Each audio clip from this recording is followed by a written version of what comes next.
Yes, welcome. Thank you.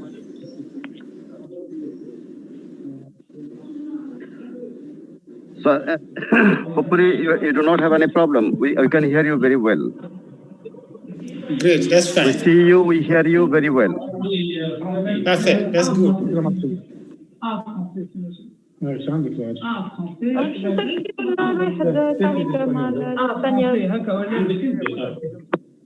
نديرها الان اسبانيول ما لا شوفوا هاي كلمات لا مش حكيت نحبه ولا ما حطها لنا كيف كيف هون باش ما والبي اسبانيول. Are you getting me?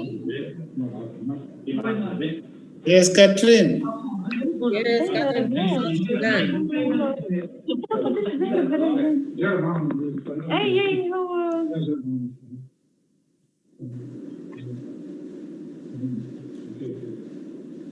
Hello. Hello. Hi. Greetings from South Sudan. Hi. Welcome, Hello, everyone. buenos días. Yeah. Yeah. Vous arrivez à m'entendre?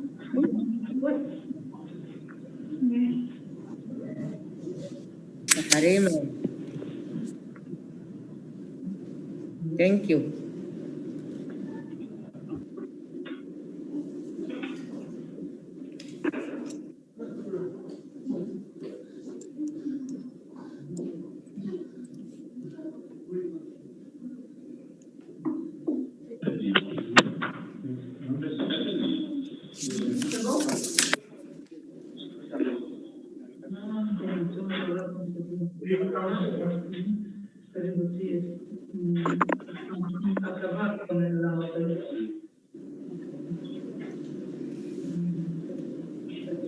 গরম।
عشان حاضرين معنا مرة هيك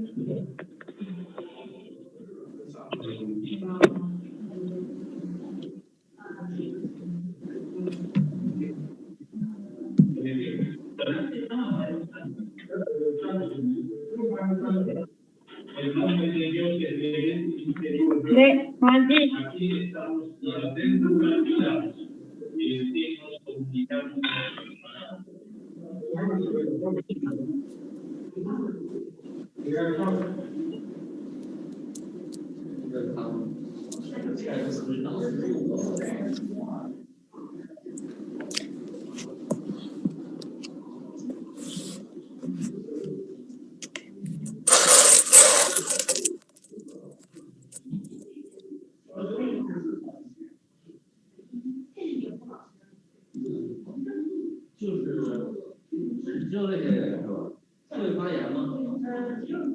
Hello，喂。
你们说是在这说什么？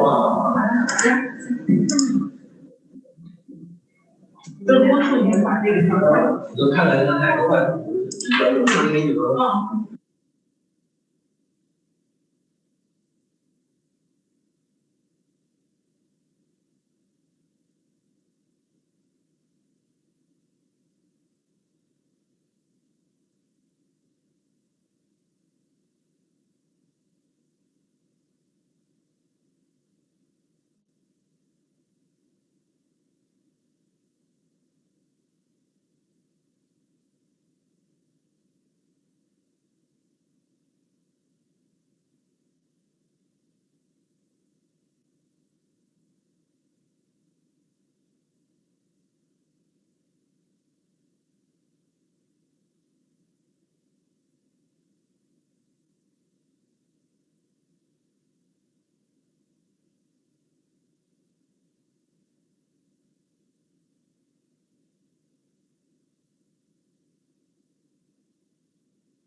Hello.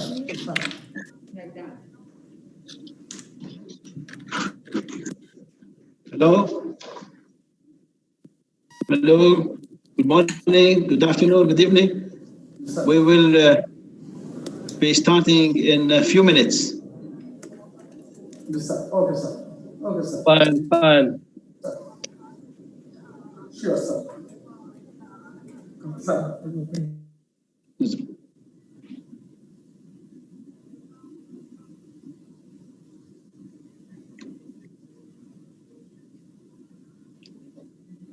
مرحبا سي حبيب عسلامة.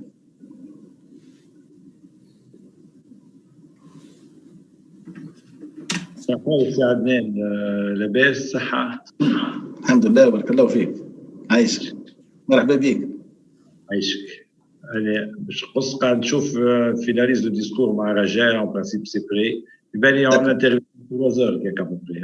D'accord, d'accord, très bien. مرحبا.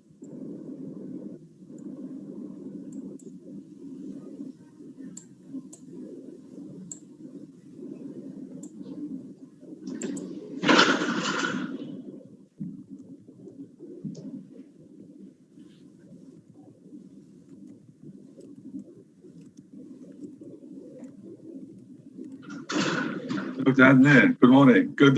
Hi, good morning. How are you, Mr. Lee? Fine. Good. Yeah, Thank you. You must be very busy preparing. Yes, yeah, it was okay. Very good, very good. Thank you for joining. Thanks. Natalia will be joining momentarily. Okay. Yeah. Okay, good. Thanks. Good. Thanks. We will start in 5 minutes. We respect the time. We'll start in 5 minutes. Okay. Okay. Sure. Yeah. Okay. Yeah. Thanks very much. Thank you. Thank you. Thank you very much, Mr. Lee. Yeah. Thanks. Yeah, good to see you. Good to see you. See you. Bye.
Can I mute?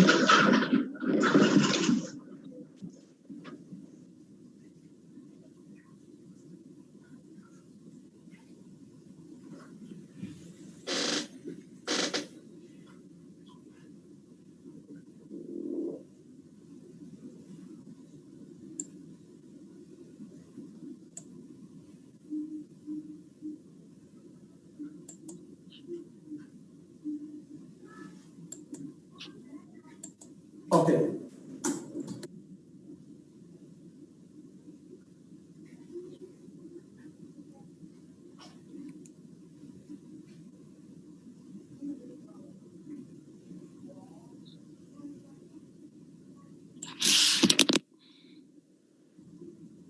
Dr. Hu, can you hear me?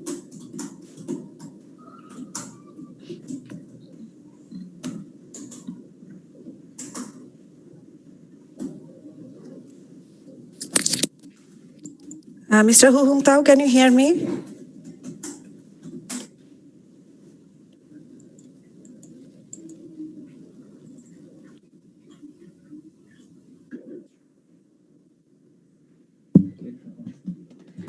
Yes, NHC China and Dr. Hu Hongtao can all hear you. Okay, thank you very much.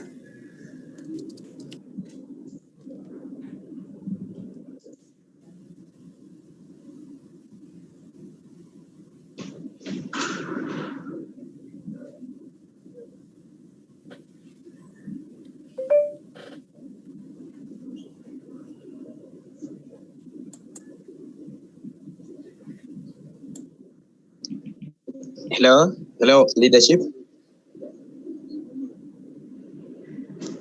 Hello. Can you hear me? Hello. Yes, I went out of, I had some technical faults. I don't know if the meeting has started, leadership. It will start in 2 minutes. 2 minutes from now. Thank you. Yes.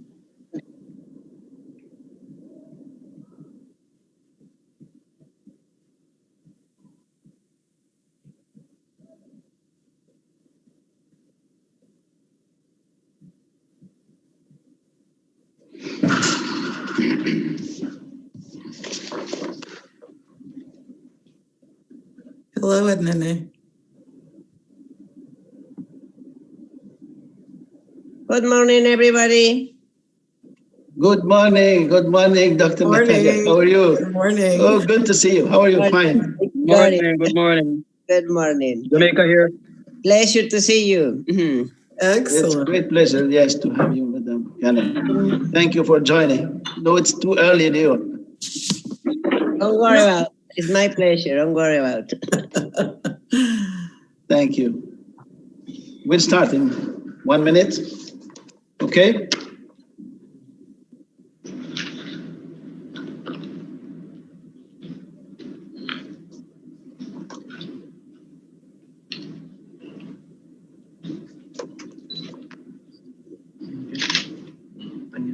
You can take a camera for it, Twitter. Okay. Your Excellencies, Honorable Board and Executive Committee members of Partners in Population and Development, United Nations Under Secretary General, and the Executive Director of the United Nations Population Fund, respected partner country coordinators and distinguished participants from across the world, representatives of UN agencies, international and regional organizations, colleagues, friends, ladies and gentlemen, good morning, good afternoon, and good evening from Bangladesh, host country of PPD Secretariat. It's a glorious moment to extend my warm welcome on behalf of the PPD Board, the National Health Commission of China, and the United Nations Population Fund, to all of you, and thank you so much for joining us in this ministerial session of the 17th International Interministerial Conference on South-South Cooperation in Population and Development, with the topics on Nairobi commitments and the 2030 agenda, taking stock and looking ahead to post-COVID-19 crisis. COVID-19 is placing unprecedented strain on health and economic systems, threatening decades of progress towards equity, healthcare, and development for the people across the world. Due to this global pandemic, the 17th Interministerial Conference is being organized virtually this year. And today, we are joining the ministerial session after 2 successful sessions. The first one was on the implementation of the Nairobi commitments through South-South cooperation in the post-COVID-19 era, held on 19 November 2020, during which panelists reaffirmed that South-South and triangular cooperation, the core mandate of our organization, is the best solution to address the challenges and achieve ICPD plan of action and the SDGs. Although multilateralism suffered heavy setbacks due to lockdowns, closure of national frontiers, and stoppage of international collaboration in trade, tourism, and in many other vital sectors compelled by the pandemic, South-South cooperation remained active. As we have witnessed in the board meeting report of activities which was held in October this year, and with the implementation of many activities by member countries while combating the COVID-19 pandemic. The second technical session was on youth engagement through South-South cooperation in advocacy and innovative programming, held on 27th of November 2020, and warranted the indispensability of the engagement of today's youth and inevitable future leaders in addressing our population and development challenges.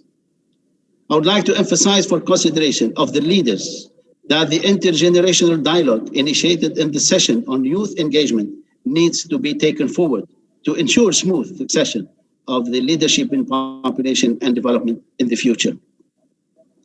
The paramount importance of the session is clearly reflected in the UN Secretary General's Youth Envoy speech and also in the keynote address delivered by Honorable Minister Lindiwe Zulu.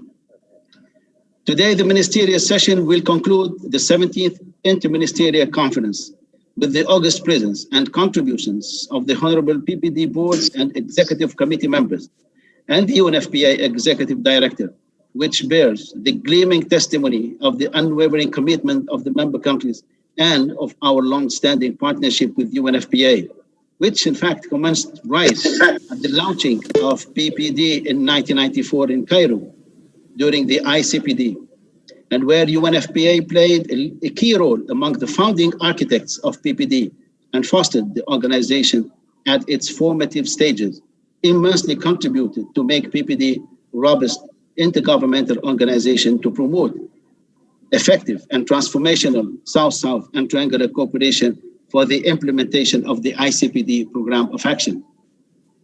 Let us continue and further consolidate our partnership in the post-COVID-19 era to achieve the 3 zeros and accelerate the ICPD promise and 2030 agenda within the framework of South-South and triangular cooperation. With these few words, I wish to hand over the floor to Her Excellency, Ms. Lindiwe Zulu, who is Member of Parliament and Minister of Social Development of the Government of South Africa. Minister Zulu is a member of the National Executive Committee and the chairperson of the African National Congress Subcommittee on International Relations. Ms. Zulu was elected to the ANC team of spokesperson for South Africa's first democratic election in 1994. In 2004, she became the South African ambassador to Brazil. Honorable Minister Zulu was appointed special advisor to the President of South African International Affairs and later served as the Minister of Small Business Development. Honorable Minister is the PPD Board Secretary and newly elected Chair of PPD Board. She has been also selected Commissioner of the Global High-Level Commission on Follow-up of Nairobi Summit Commitment. Honorable Minister, you have the floor to chair and moderate the session. I thank you all and wish you a very successful and productive meeting. Thank you very much.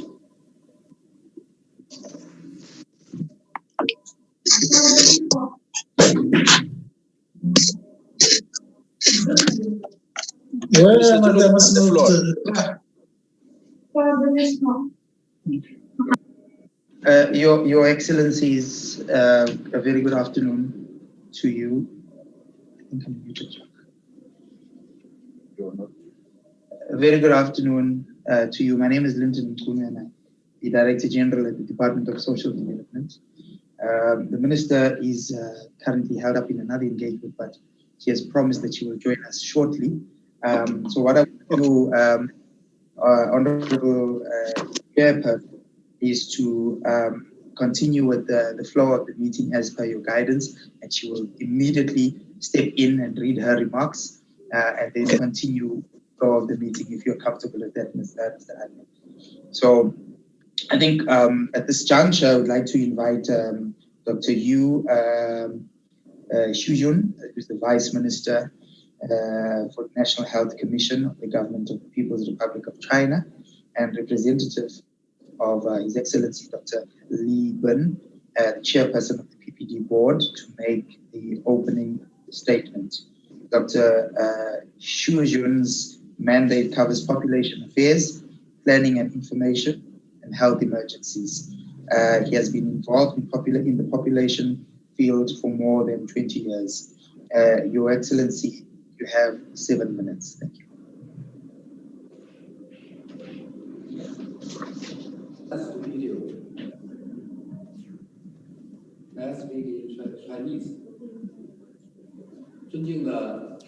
Your Excellency Vice President Toure of Gambia, Your Excellency Dr. Kanem, Executive Director of UNFPA, Honorable Ministers, colleagues, ladies and gentlemen, good morning, good noon, good afternoon, and good evening.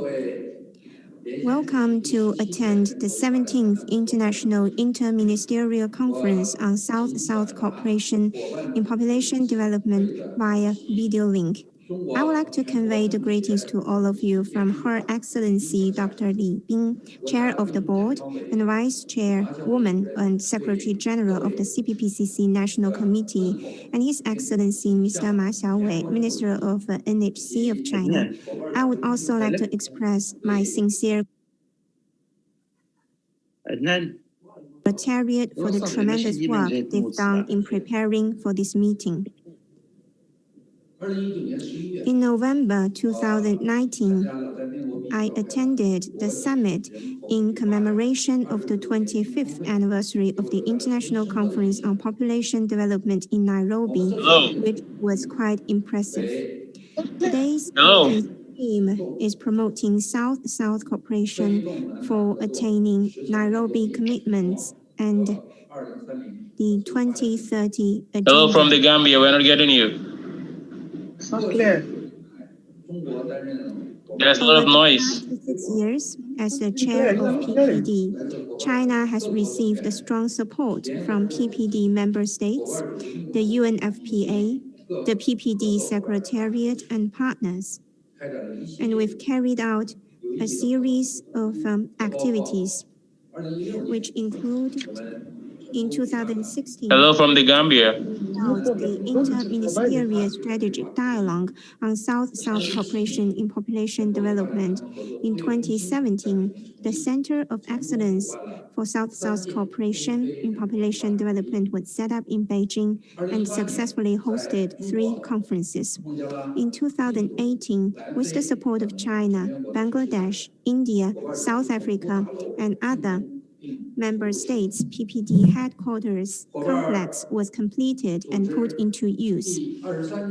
At its 23rd board meeting, PPD elected a new executive director, approved the charter and 3 management handbooks, improved its governance and management mechanisms, and adopted the joint declaration. In 2018, the UNFPA signed an MOU with PPD to continue its support for South-South cooperation in population and development, providing a good platform and financial support for technical exchanges among developing countries. In 2019, China's South-South Cooperation Assistance Fund approved support for a project to prevent postpartum hemorrhage in Bangladesh. The project was launched in September this year. In the first half of this year, China, together with PPD and the UNFPA, held 2 video conferences on maternal and newborn health related to COVID-19 to share experiences in pandemic prevention and control. The year 2020 was exceptional. The COVID-19 pandemic has been ravaging the world and has wreaked havoc on people's lives, health, and national security. Countries face greater challenges in implementing the program of action of the International Conference on Population Development and the 2030 Sustainable Development Goals. China stands ready to continue its firm support for multilateralism, uphold UN-centered international system with the United Nations as its core, and work with all parties to continue the support for South-South cooperation in population and development. First, we will continue to integrate long-term population and development into national planning. China used over 40 years to transform the pattern of reproduction and turned around the trend of surging population growth. The Chinese government will strategize long-term population and development and will optimize family planning policy by improving its inclusiveness and by reducing the costs of childbirth, costs of parenting and education, the risks and problems brought by aging and low birth rate, and balance population and development. Second, While we exercise regular control over the pandemic, we stress on the life, safety, and health of women and children. China will continue with the strict measures to prevent cluster outbreaks. Meanwhile, we're adopting measures to guide maternal women to schedule their prenatal visits, to ensure protection from home, and to guide their health monitoring.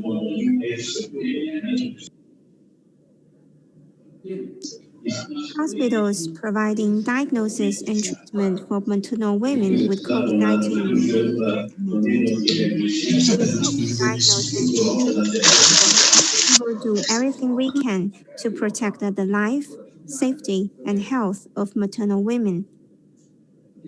Third, we will continue to promote the South-South cooperation in the international community. At present, countries are faced with the daunting tasks of battling the pandemic, stabilizing the economy, and protecting people's livelihood. Developing countries should come together and unite as one to promote South-South cooperation in the fields of population development. Exchanges and cooperation with UNFPA, PPD, UNOSSC, academic institutions, and NGOs should also be deepened to shape diversified partnerships. Fundraising and capacity building should be improved so that the level of cooperation among developing countries in the fields of population development can be enhanced continuously.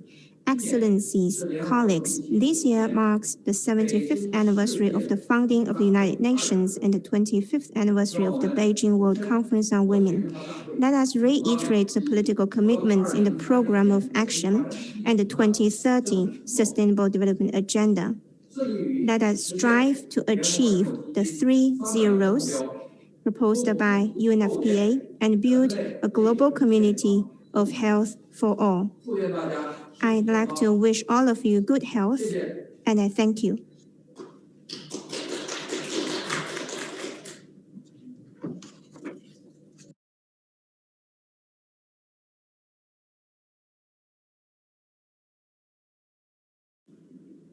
Hello from the Gambia.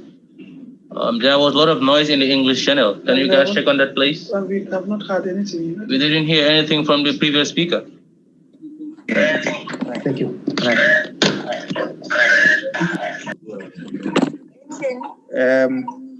Thank you very much, Your Excellency, Vice Minister Xu Yan, for those inputs and for providing wonderful insights from the Chinese experience. We wish to request you to convey our appreciation and gratitude to Her Excellency Dr. Li Ben for her exemplary leadership and as chair of the PPD, and for her great contributions to South-South cooperation nationally and globally. Thank you once again, Your Excellency. Now I would welcome to Minister, Honorable Minister Linton Wazirou. She joined us right now. Linton? Yes, sir. Yes, sir. Do you hear me? Yeah. Honorable Minister joined us. She's having a bit of a challenge with connection at the moment. Okay. Hello, Adnan? Yes. Yeah, from the Gambia. The English channel, we are not getting anything. There's a lot of noise. Okay, we are. Do you hear me now? It's okay now? Yeah, we are getting you if you are speaking the language English, but if it is being interpreted, we are getting you.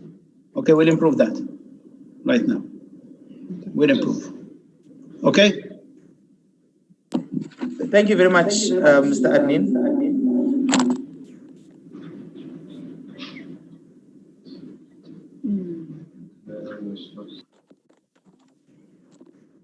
Thank you very much. We apologize for the technical challenges that we're having here, but we are trying to resolve those. But thank you for your patience. Your Excellencies, thank you. Distinguished guests and ladies and gentlemen, before giving the floor to our next speaker to deliver her keynote address, I would like to, on behalf of the governments of the PPD, member countries, to express our sincere appreciation and gratitude to Dr. Natalia Kanem, Executive Director for UNFPA, for her leadership, great efforts, and contributions to the global population related agenda. Also, I wish to thank her and the United Nations Population Fund for the considerable contribution and support to PPD since the launching of our organization in 1994 during the ICPD, and still continuing with the conviction that both organizations are bringing changes and improvements to the developing countries' programs and population through effective and transformational South-South and triangular cooperation activities. I'm delighted to notice that since 2018, with the signed MOU between PPD and UNFPA, remarkable achievements have been made through advocacy and policy development, documentation and sharing of best practices, and capacity development aimed at accelerating the ICPD promise and achieving our common objectives. Dr. Natalia, the Honorable PPD Board members look forward to continuing stronger collaboration and partnership with UNFPA for the coming years and work hand in hand to attain the Nairobi commitments in the post-COVID-19 era. As newly elected chairperson of the PPD, Minister Zulu wishes to express her commitments to extend the support and assistance to all PPD member countries, to NFPA and all partners for the promotion of South-South collaboration and the realization of the Nairobi commitments. Now I would like to invite Excellency Dr. Natalia Kanem, the Executive Director of the UNFPA, to deliver her keynote remarks. Dr. Natalia, as you know, has more than 30 years of strategic leadership experience in fields of preventative medicine, public and reproductive health, social justice, and philanthropy.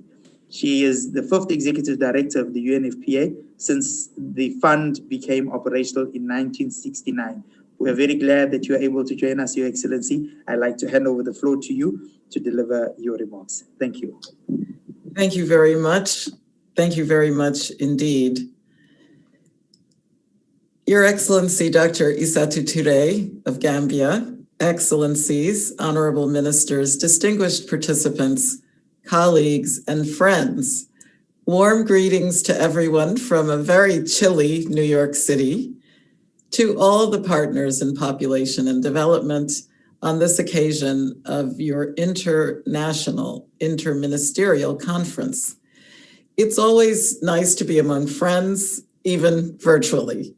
And you have been with UNFPA since Cairo, 1994, championing the ICPD program of action from the very beginning, leveraging the power of partnership to drive progress through South-South cooperation. All of us at UNFPA are proud. We're proud of our long and fruitful collaboration with you and of what we've achieved together, especially for women and girls all around the world. I would like to thank PPD and the government of the People's Republic of China for hosting this event. Special thanks to my friend, Her Excellency Dr. Li Bin, PPD Chair, and Honorable Vice Chairperson of the Chinese People's Political Consultative Conference for her outstanding stewardship of the organization. I would also like to recognize Her Excellency Ms. Lindiwe Zulu, Honorable Minister of Social Development of the Republic of South Africa and the incoming PPD Chair. We thank Minister Zulu for her active participation and for her inspiring remarks in the Nairobi Summit on ICPD 25 just a year ago.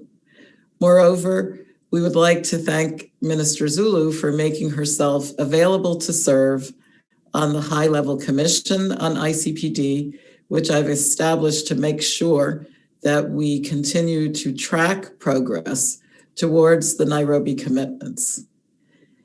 Next, I would really want to commend the 27 PPD member countries. You've renewed your commitments of government for supporting other countries in reaching their goals and for joining together as a loud, concerted voice on the ICPD agenda. When the world convened in Nairobi around a central belief that good progress is not good enough, that we must accelerate action to deliver on the promises made 26 years ago in Cairo to achieve the Sustainable Development Goals, we were very pleased to see the leadership that exists at all levels, from presidents to the grassroots, from refugees to royalty, from youth activists to CEOs, everyone working together to ensure that sexual and reproductive health and rights become a reality for all. To the partners from the private sector, civil society, academia, the faith-based organizations, everyone bringing new ideas and new resources, which we need so desperately. The summit secured billions of dollars in commitments from governments, businesses, foundations, and others. It rallied support to achieve the 3 zeros that are transformative in the life of women and girls by the year 2030. 0 unmet need for family planning, 0 preventable maternal deaths, and 0 gender-based violence and harmful practices, all based on solid data and evidence. Since Nairobi last year, the road to 2030, the Sustainable Development Goals, and the achievement grew steeper. Why? Because of the extraordinary events of this year with COVID-19. The United Nations Secretary General, Mr. Antonio Guterres, has called COVID-19, quote, the greatest test that we have faced since the formation of the United Nations, end quote. So with each passing day, the scale of the crisis and its consequences become increasingly apparent. The pandemic laying bare the deep and persistent inequalities that plague societies and deepen these inequalities even further. Once again, who is it that has borne the brunt of the pandemic? Women and girls. Hard-earned development plans achieved over decades are now at risk. And we're witnessing change in a matter of months that normally would have taken years.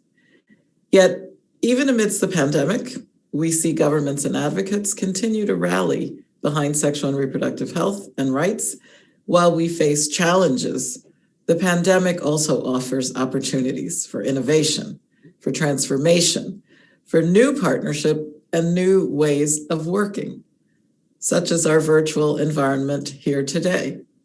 We're adapting, we're learning, we're doing our best, and we're continuing to forge ahead together. Now, in response to COVID-19, UNFPA has not stopped. We have been supporting governments to ensure continuity of sexual and reproductive health services, to address gender-based violence, the pandemic within the pandemic, including the harmful practices of child marriage and female genital mutilation. And we are soldiering on to ensure the supply of modern contraceptives, as well as personal protective equipment, that PPE for health workers.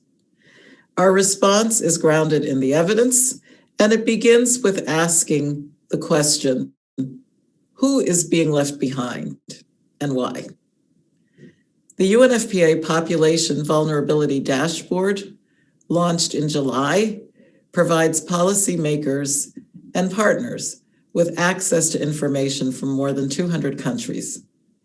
It highlights the population vulnerabilities to COVID-19 due to such factors as age, sex, isolation, residential density, and access to water. Our programming focuses on localized approaches to meet the specific needs of those furthest behind, especially older persons, including refugees and migrants. Of course, people with disabilities and others at heightened risk deserve special attention. Women, girls, young people remain at the heart of our efforts. They are also critical partners in a number of countries. It's been wonderful to see young leaders stepping up to mobilize within their communities to combat misinformation around the virus. a service by young people who want to ensure that we can make informed decisions and support others in need. That's what unites us here today, a strong belief that our most daunting challenges are best solved by working together. As the proverb goes, it's easy to break a single stick, but when bundled together, they become unbreakable. In unity, there is strength. South-South cooperation is not a new tool, yet it continues to gain in importance. In March 2019, I headed the UNFPA delegation to the second United Nations high-level conference on South-South cooperation to reaffirm the Buenos Aires Plan of Action, BAPA. And in July this year, the Office of the United Nations Secretary General issued the United Nations System-Wide Strategy for South-South Cooperation. This is a document that UNFPA contributed to, endorsed, and we look forward to vigorously implementing together with you. And next year, in January 2021, the Independent Evaluation Office of UNFPA will share with all member states the results of a formative evaluation on South-South cooperation.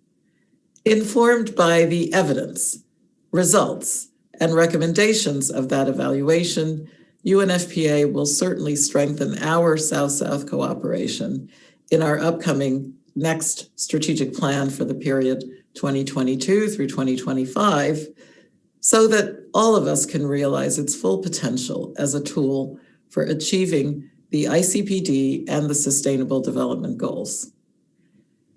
Allow us to count on your continued partnership, your engagement, as we journey together to achieve our shared goals, to reach those 3 transformative zeros, and to build back better, greener, and bluer for all. Our march forward continues. I wish you very fruitful deliberations. I thank you for your selfless dedication to others and wish you a successful conference. Thank you very much.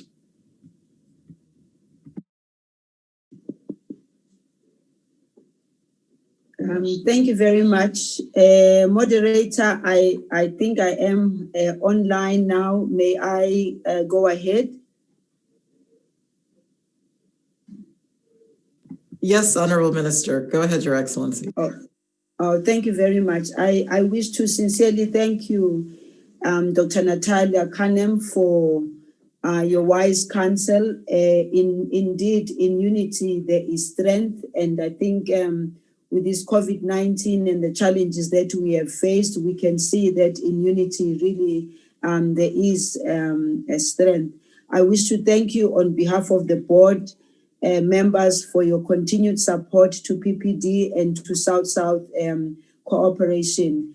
And I do want to beg for your indulgence, ladies and gentlemen, because, and members of the board, I was not able to join in time from a voice point of view. So if I may go back to just doing what I was supposed to do from the very beginning, to welcome you all and express my thanks to the National Health Commission of China, PPD and UNFPA, the organizers of this 17th National Interministerial Conference on South-South Cooperation in Population and Development being held virtually. We're getting used to holding these meetings virtually. The panelists, as we've already started, will make discussions on the following issues: integrating Nairobi Summit commitments into National Development Plan to achieve the 3 zeros that Dr. Natalia referred to, the 3 zeros and the 2030 agenda, impact of COVID-19 on health system, particularly on the SRH services, analysis of needs around domestic investment in response to COVID-19 crisis, promote SSC for global advocacy, sharing knowledge and technical cooperation and capacity development towards achieving 3 zeros. The objective of this session is to advocate and ensure political support and investment to address the effects of COVID-19 pandemic in the achievement of the 3 zeros by 2030 through promoting South-South and triangular cooperation. I do then, Chairperson, would like to move further according to the program, having thanked Dr. Natalia, to now invite Her Excellency Dr. Isatou Touré, the Honorable Vice President of the Republic of the Gambia, to address the audience and share the renewed commitment on her government to Nairobi Summit and South-South cooperation. Dr. Touré is very well known to us now, was the Minister of Trade, Regional Integration, Industry and Employment, and also Minister for Health and Social Welfare. She was the co-founder and executive director of the Gambia Committee for Traditional Practices Affecting the Health of Women and Children. Your Excellency, you have 7 minutes to make your input, and can I then hand over to you, Your Excellency? I could see earlier on that you were having some frustration. Now, I hope that was sorted out. Then I can hand over to you. Thank you very much. Thank you very much, Madam Chair. Excellencies, distinguished guests, ladies and gentlemen, all other protocols respectfully observed. I just want to clarify that we are now hearing very well. I wish to convey greetings from His Excellency President Adama Barrow, the President of the Republic of the Gambia, and the entire Gambian nation. On behalf of the government and the people of the Gambia, I would like to thank PPD for organizing this important forum, which serves as a stepping stone in the achievement of the Nairobi commitments and the 2030 Agenda for Sustainable Development. I would like to seize this opportunity to again congratulate Her Excellency Ms. Lindwe Zulu on her appointment as the new chair of PPD and other newly elected members. I wish them all a successful tenure and again want to assure them of my unflinching support as a board member of PPD. My sincere thanks and appreciation go to PPD for availing me the opportunity to serve as a panelist in this important interministerial conference to promote South-South cooperation for attaining the Nairobi Commitment and the Agenda 2030. Ladies and gentlemen, Excellencies, at the November Nairobi Summit, the government of the Gambia committed to ending all maternal deaths, unmet need for family planning and gender-based violence and harmful practices towards women by 2030. Due to the COVID-19 pandemic, in the Gambia, like in most countries, some of the critical resources meant for the provision of services towards the attainment of the 3 zeros were front-loaded to fight the pandemic, causing a delay in implementation. That notwithstanding, the Gambia has taken important strides geared towards honoring the commitments made in Nairobi. Excellencies, ladies and gentlemen, on the commitment for zero preventable maternal death by 2030, we have developed a positive pregnancy strategy in 2020 and trained 133 nurses, midwives, and physician assistants in all regions of the country on the use of the strategy. As well, the Gambia Maternal Death Review Committees in all the regions were all trained on the maternal death review guidelines, focusing on improving the maternal death review process. Series of countrywide sensitizations targeting communities were also conducted, creating awareness on the causes, prevention, and availability of treatment, and the psychological impact of obstetric fistula. Still on the commitment to end maternal mortality, the government has, between 2019 to date, upgraded 12 health facilities with trained personnel to provide basic emergency, obstetric, and neonatal care services, increasing the number of health facilities providing this service to 24 out of 39. In the same period, 3 health facilities have been upgraded to provide comprehensive emergency, obstetric, and neonatal care services. These achievements put the Gambia on track for meeting its target of upgrading 6 health facilities providing CEMOC services and all facilities providing BIMOC services for 2023 as a commitment made at Nairobi. On the commitment to increase the proportion of births attended by skilled birth attendants from 57% to 80% by 2022, according to the DHS 2019, 83.8% of all births are delivered by skilled birth attendants. On the Gambia's commitment to provide basic life-saving equipment, supply services and medicines to all health facilities for maternal and newborn services by 2025, we have been able to provide all life-saving drugs to all facilities through the Maternal Child Nutrition and Health Results Project, and with support from the UNFPA, Country Program, and UNICEF. However, the provision of adequate life-saving equipment continues to be a challenge. Excellencies, ladies and gentlemen, I am happy to share with you today that the Kabilo Bama Initiative Project in the Gambia, which is a community-based intervention for increased uptake of reproductive health services and the empowerment of women and girls, has been selected by PPD as a best practice to share with its member countries, along with other developing countries, with the aim to promote South-South cooperation in reproductive health, family planning, and population and development.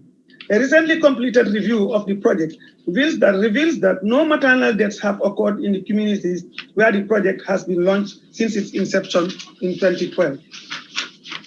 As a commitment to bring the unmet need for family planning to zero, Reproductive, Maternal, Neonatal, Child, and Adolescent Health Unit under the Ministry of Health conducted a training of 140 service providers in July this year on contraceptive technology and counseling.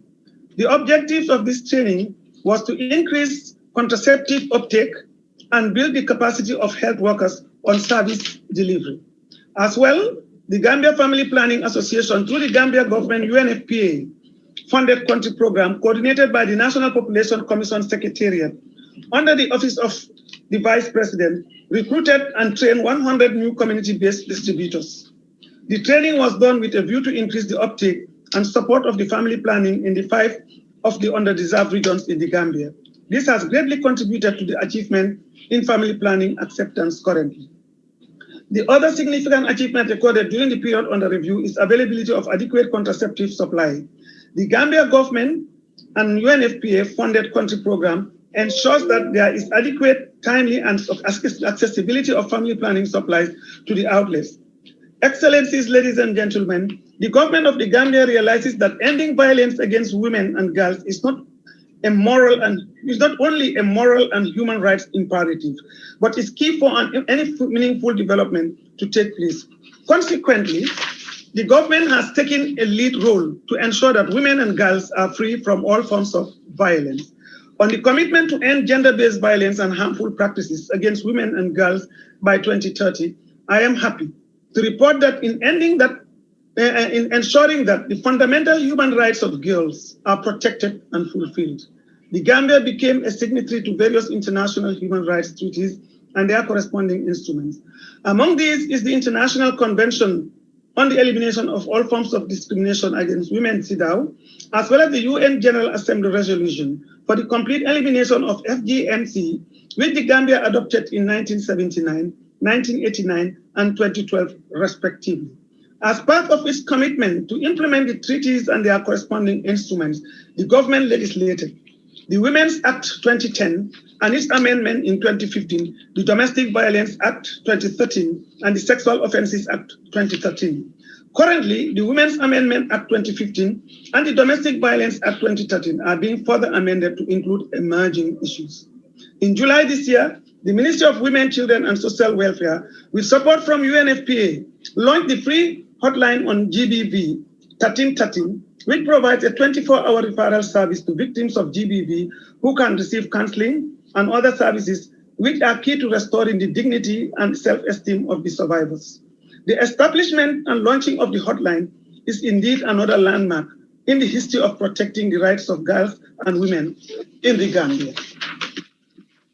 Sexual and gender-based violence and FGM have been successfully integrated into the curriculum of all the health professional schools in the Gambia, thanks to the UN agencies in the Gambia. I am very proud of the UNFPA for giving us sustained support. The Gambia Committee on Traditional Practices and the Network Against Sexual and Gender-Based Violence for their support also, for engaging constructively. Similarly, with the support from the UNFPA and UNDP, tremendous achievements have been registered in terms of working with the Gambia Police Force against sexual and gender-based violence. This ranges from integrating gender in the curriculum of the police training school to the development of the gender and GBV training manual, the training of the trainers on the use of the manual, the establishment of and equipping a gender unit at the police training school. I was the consultant years back to ensure that these things were in progress. Followed by the training of over 1,500 police officers in gender and gender-based violence and the role of the police in managing crises of sexual and gender-based violence. The police, child, and gender welfare officers have been provided with tablets, and laptops are also being procured for them to facilitate the recording of GBV cases. The trained police officers are also supported to conduct sensitization programs through radio panel discussions. The work of the police, coupled with the efforts of NGOs and CSOs, have resulted in increased reporting of SGBV cases. Efforts are well being made to ensure that perpetrators are prosecuted. Both FGM and child marriage have been banned in the Gambia through legislations in 2015 and 2016, respectively. The Gambia would continue to ensure that all legislations that discriminate against women and girls, including sexual and reproductive health and rights, are repealed and replaced by new legislations in support of women's sexual and reproductive health and rights. Here, I would like to underscore the important role played by NGOs and CSOs, particularly women's rights organizations like GAMCO-TRAP. Despite the unavailability of data on the impact of the pandemic on the health system, particularly on sexual and reproductive health services in the Gambia, there are reports that during the onset of the pandemic in the Gambia, women choose to stay away from hospitals and health centers for fear of infection, confirming our assumption that the pandemic had a similar effect on sexual and reproductive health in the Gambia like it did in other countries. The government of the Gambia, under the leadership of His Excellency, President Adama Barrow, places high priority on curbing the spread of the COVID-19 to minimize its impact on the health system, more specifically on sexual and reproductive health in the Gambia, and ensuring that the commitments made at the ICPD 25 conference are honored. The private sector as the engine of growth in this country, as well as the private individuals and not-for-profit organizations, have contributed immensely in complementing government's effort in the fight against COVID-19. I am happy to report that my office, through the National Population Commission Secretariat, just concluded a knowledge, attitudes, and practices survey which provides baseline data on people's knowledge, attitudes, and practices towards COVID-19. To produce the evidence-based information to guide government decisions and intervention in stemming the spread of the virus, as well as for use as reference materials in future epidemic pandemics. Excellencies, ladies and gentlemen, despite the successes registered, a lot needs to be done to meet the targets by 2030.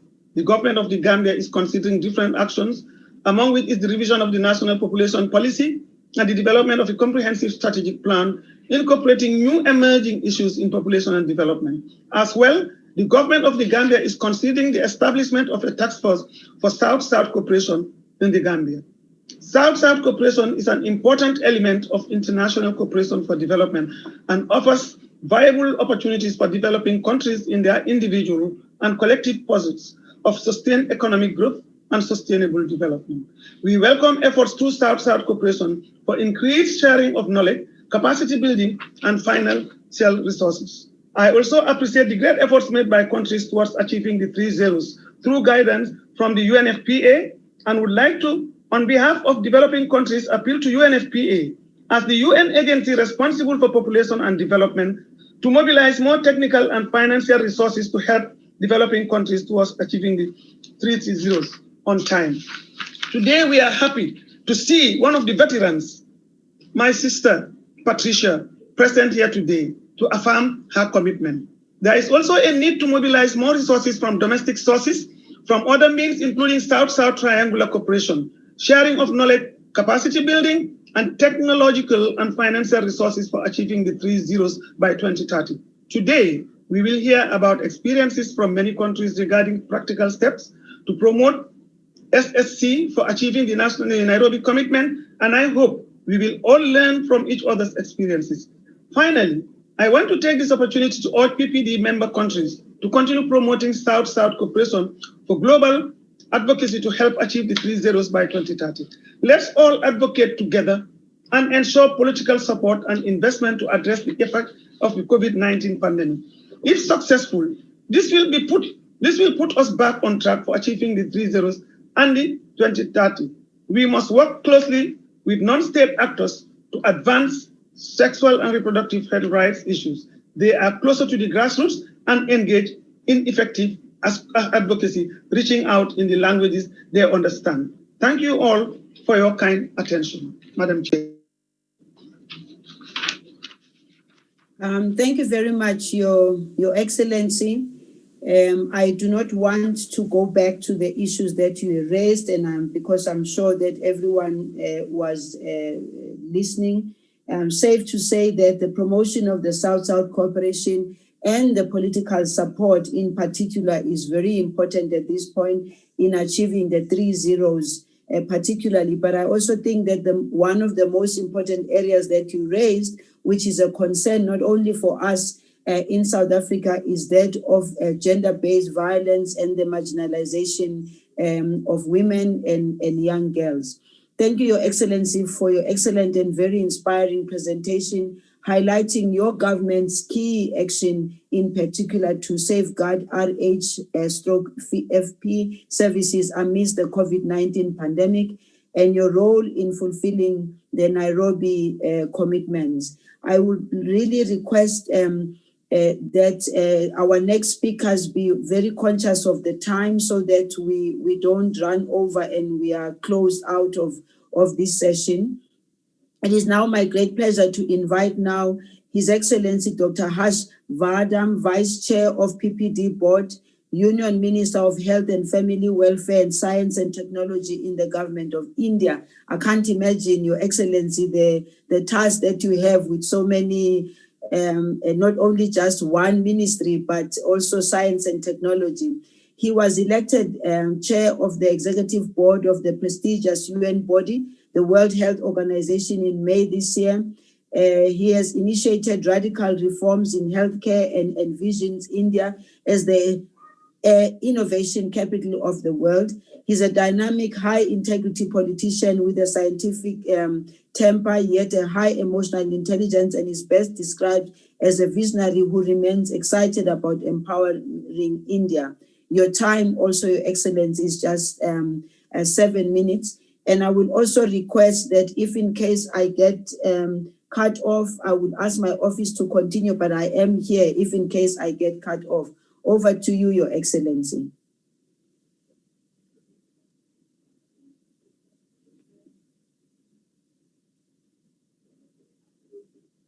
Excellencies, dignitaries, distinguished speakers, experts, ladies and gentlemen, I am delighted to be here amidst all of you today to renew India's commitments which were made at the Nairobi summit. I would like to begin by expressing my sincere appreciation to the organizers for hosting this very important conference on South-South cooperation in population and development. It is an honor and pleasure to be able to address the esteemed members who are present here today. Exchanging knowledge, skills, and technical expertise through South-South cooperation has proven to be effective in addressing development challenges in member countries. India lauds the efforts of partners in population and development in promoting cooperation in key areas of reproductive health, population, and development. We stay committed towards this cause in all possible ways. As a valued member of PPD, India is steadfast in its reaffirmation of the commitments made at the Nairobi summit to work towards ending all maternal deaths, fulfilling unmet needs for family planning, reducing gender-based violence, and ending harmful practices against women and girls. The timeline for achieving these targets has been stipulated at 2030. India is committed to ensuring universal health coverage through its flagship program Ayushman Bharat. Under the National Health Protection Scheme, we are providing healthcare coverage of $7,000 per family per year, effectively covering over 500 million Indians. Under this ambitious program, which is also the world's largest health assurance scheme, I am proud to state that we aim to cover each and every citizen of India eventually. We have been making continuous efforts to substantially reduce the unmet need for contraception by increasing the range of contraceptives and improving accessibility and quality of family planning services. Through mass awareness campaigns, strong advocacy, and counseling, we are helping couples make informed and responsible choices to decide on the number of children and age gap between them. For achieving the Sustainable Development Goal target for reducing maternal mortality rate to less than 70 by 2030, we have implemented a program called SUMAN, which means Safe Motherhood Assurance. We are also enacting stringent legislations and strengthening schematic interventions to address gender based violence and eliminate all forms of atrocities against women and girls. India is committed to increasing government expenditure on health. My government has already pledged 3 billion US dollars by 2020 for improving reproductive health services. We will continue to draw on our demographic diversity to drive economic growth and achieve sustainable development by formulating state specific policies as per age, sex, and migration characteristics. We remain committed to young people's education, health, and skills, along with the health and well being of our aging population. India is dedicated to providing quality, timely, and disaggregated data, investing in digital health innovations and improvement of data systems by 2030 to achieve sustainable development. As you are all aware, the COVID 19 pandemic continues to be a challenge across the globe, compelling us to make increasingly urgent decisions about delivering healthcare while curbing the virus transmission. We should be mindful of the fact that COVID is not the first and definitely won't be the last to test mankind's resolve. One cannot build an adequate health system to respond to an emergency during an emergency. Rather, such emergencies evoke a focused response, which are in fact a test of the competence of the country's healthcare system. India's COVID response started even before it was declared as a pandemic by WHO, and we had geared up much before the first case was detected on January 30, 2020. As per latest official updates, India's active caseload has been dipping and currently accounts for around 4% of the total cases. The recovery rate is showing improvement, and presently it is more than 94%. India also continues to have one of the lowest cases per million population in the world. India has been efficiently following the test, trace, and treat strategy.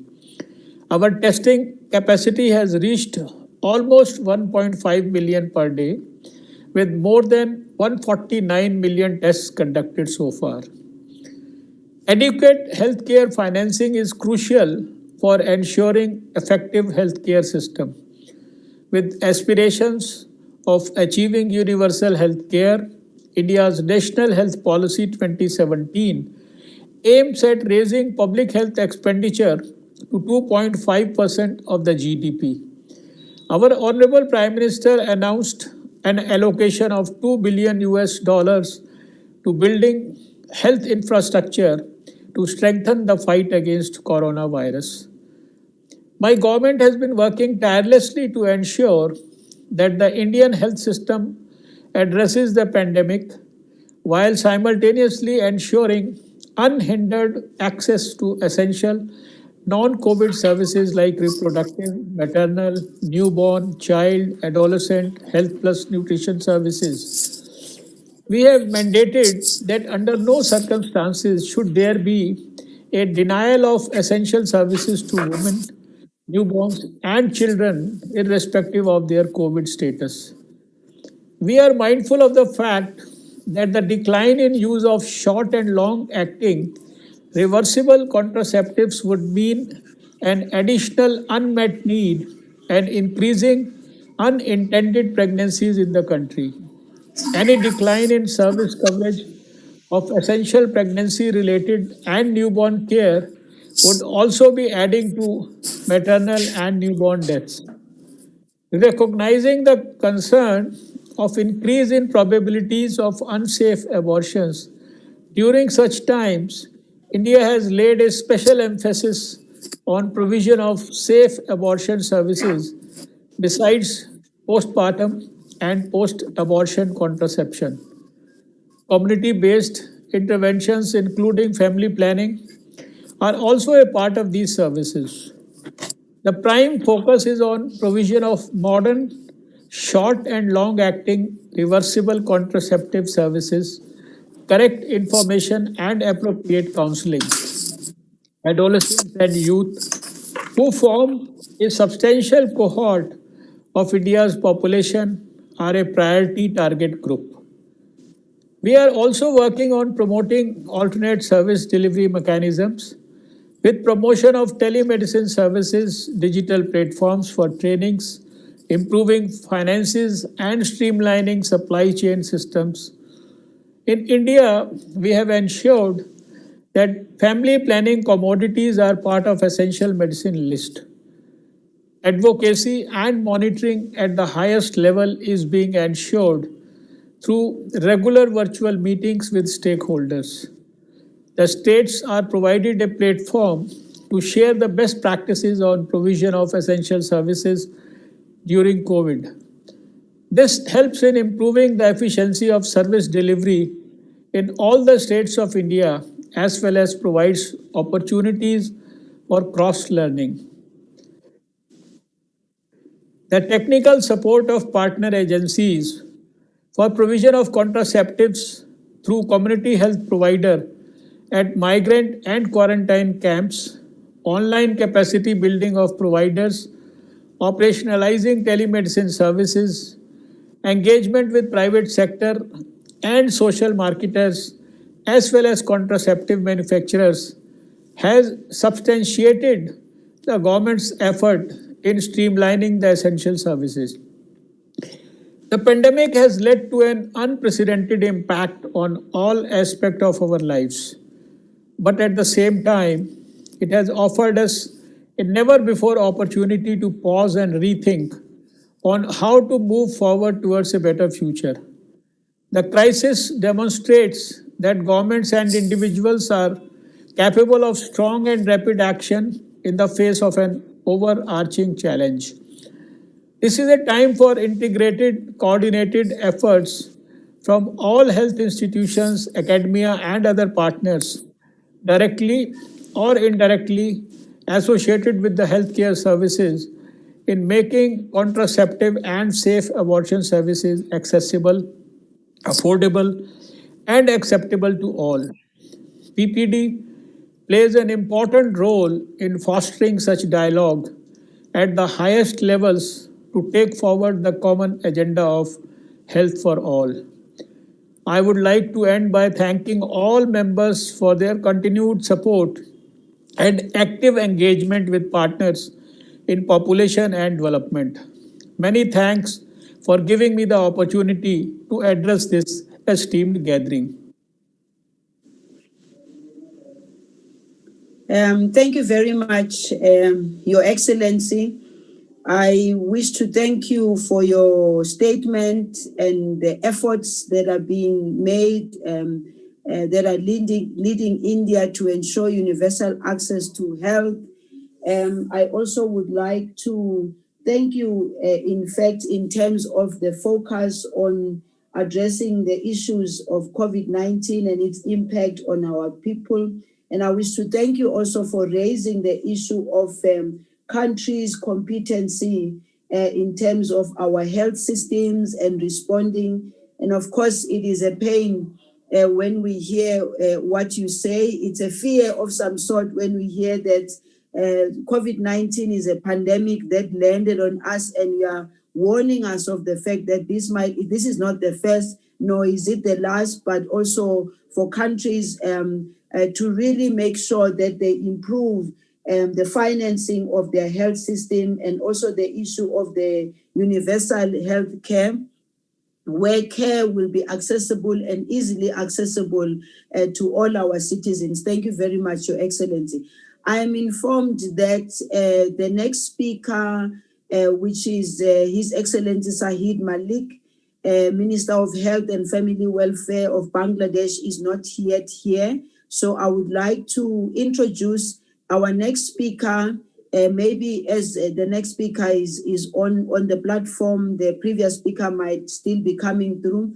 Our next speaker is Professor Habib Gedira, CEO, President Director General of the National Board for Family and Population, Ministry of Health and Government of Tunisia, and Treasurer of PPD Board. Dr. Gedira is a professor of pneumatology in the Faculty of Medicine of Tunis. He is investigator stroke coordinator in multinational clinical trials in emergency disease and senior lecturer. He is also a member of the National Scientific Committee of COVID-19 in Tunisia. Over to you, and your time for presentation, of course, is also 7 minutes. And I'm going to ask that the department help me in the next presentation. I will still be here, please. Over to you, Sen. Merci beaucoup, Votre Excellence, Madame la Ministre Lindy Zulu, Honorable Ministre, Madame Natalia Kanem, Directeur exécutif du FPA, Monsieur le Directeur exécutif du PPD, Mesdames et Messieurs, membres du PPD.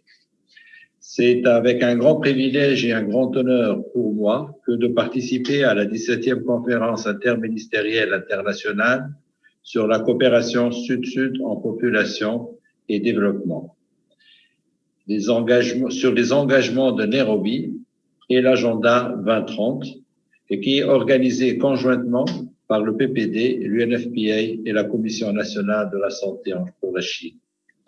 Le sommet mondial de Nairobi, qui s'est tenu du 12 au 14 novembre 2019, s'est voulu être un tournant décisif pour les droits de la femme, et les thématiques abordées étaient principalement les droits reproductifs des femmes, afin d'éliminer toutes les pratiques néfastes et la discrimination basée sur le genre.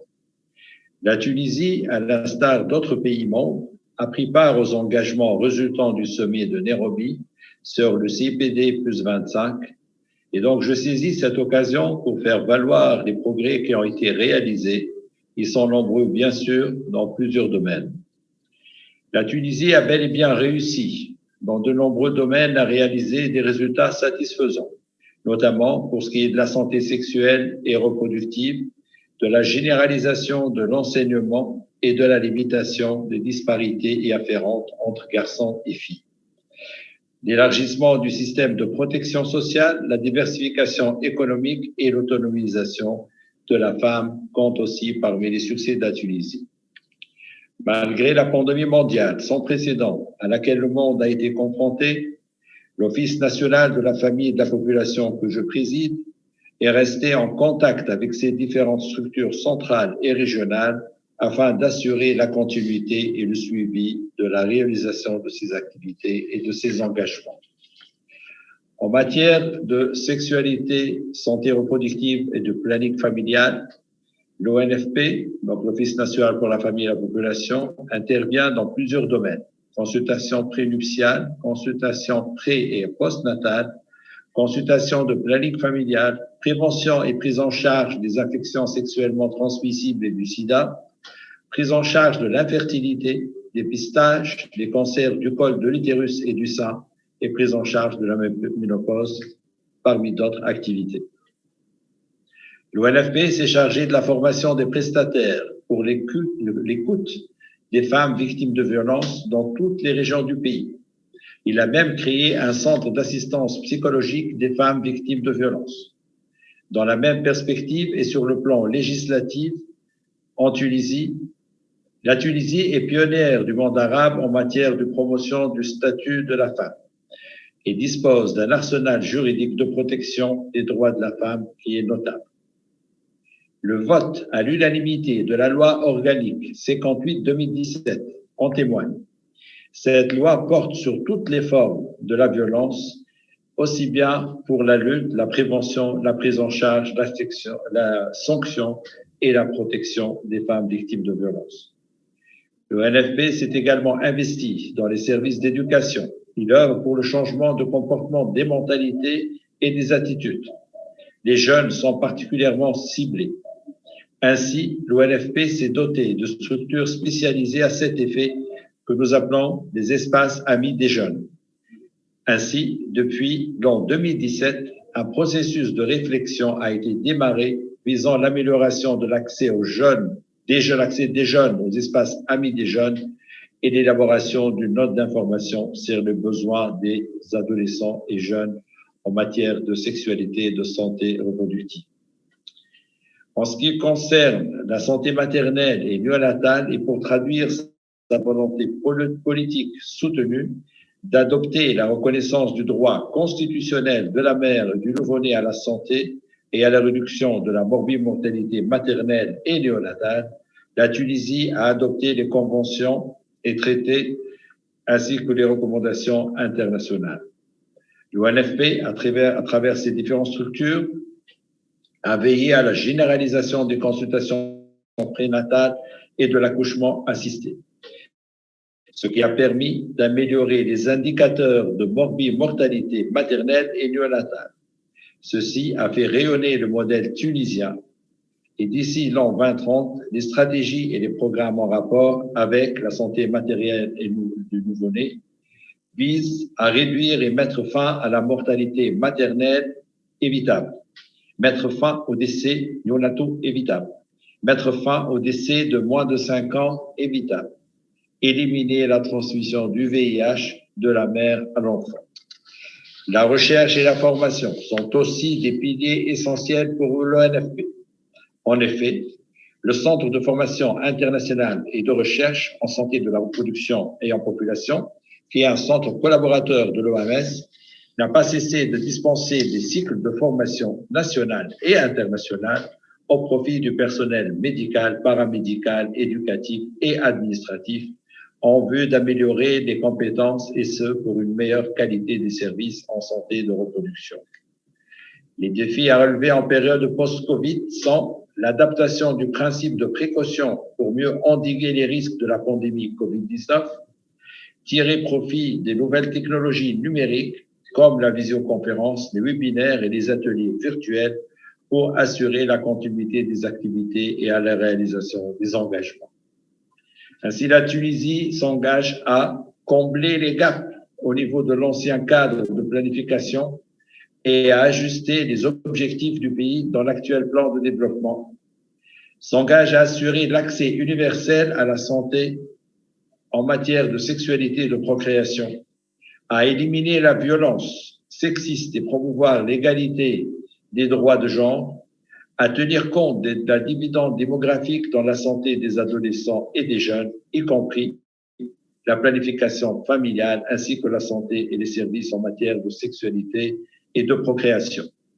S'engage aussi à défendre le droit aux soins de santé sexuelle et reproductive dans les contextes humanitaires fragiles, à mobiliser les fonds pour mener à bien le programme d'action et pérenniser les actions réalisées.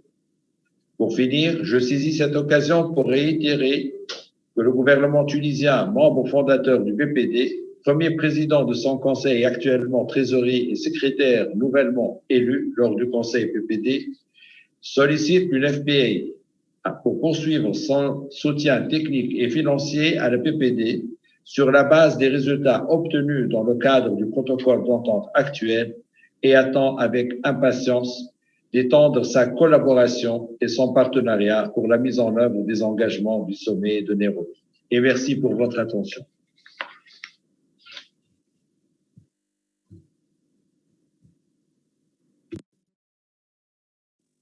Thank you very much. Merci beaucoup, Monsieur Yadia, for presentation and for efforts to lead the RHFP program, along with the fight stop the spread virus as you are a member of the National Scientific Committee. We wish you and all of our board members success in the fight against deadly and invisible enemy. Thank you very much. Your Excellencies, ladies and gentlemen, now I would like to invite Professor Gabriela Rodriguez Ramirez to share with us the renewed commitment of the government of Mexico to the Nairobi Summit and to South-South cooperation.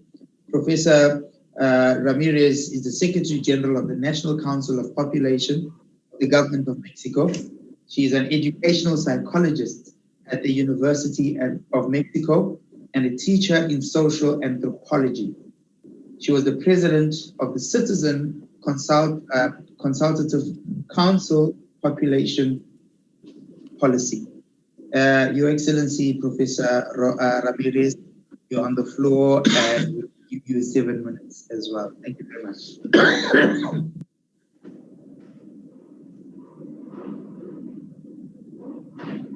Good morning, good evening, everybody. I'm going to switch to Spanish, please, for interpretation.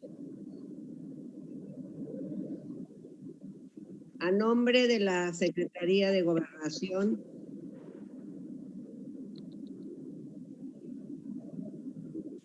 la doctora Olga Sánchez Cordero y del subsecretario de Derechos Humanos, Población y Migración, el licenciado Alejandro Encinas.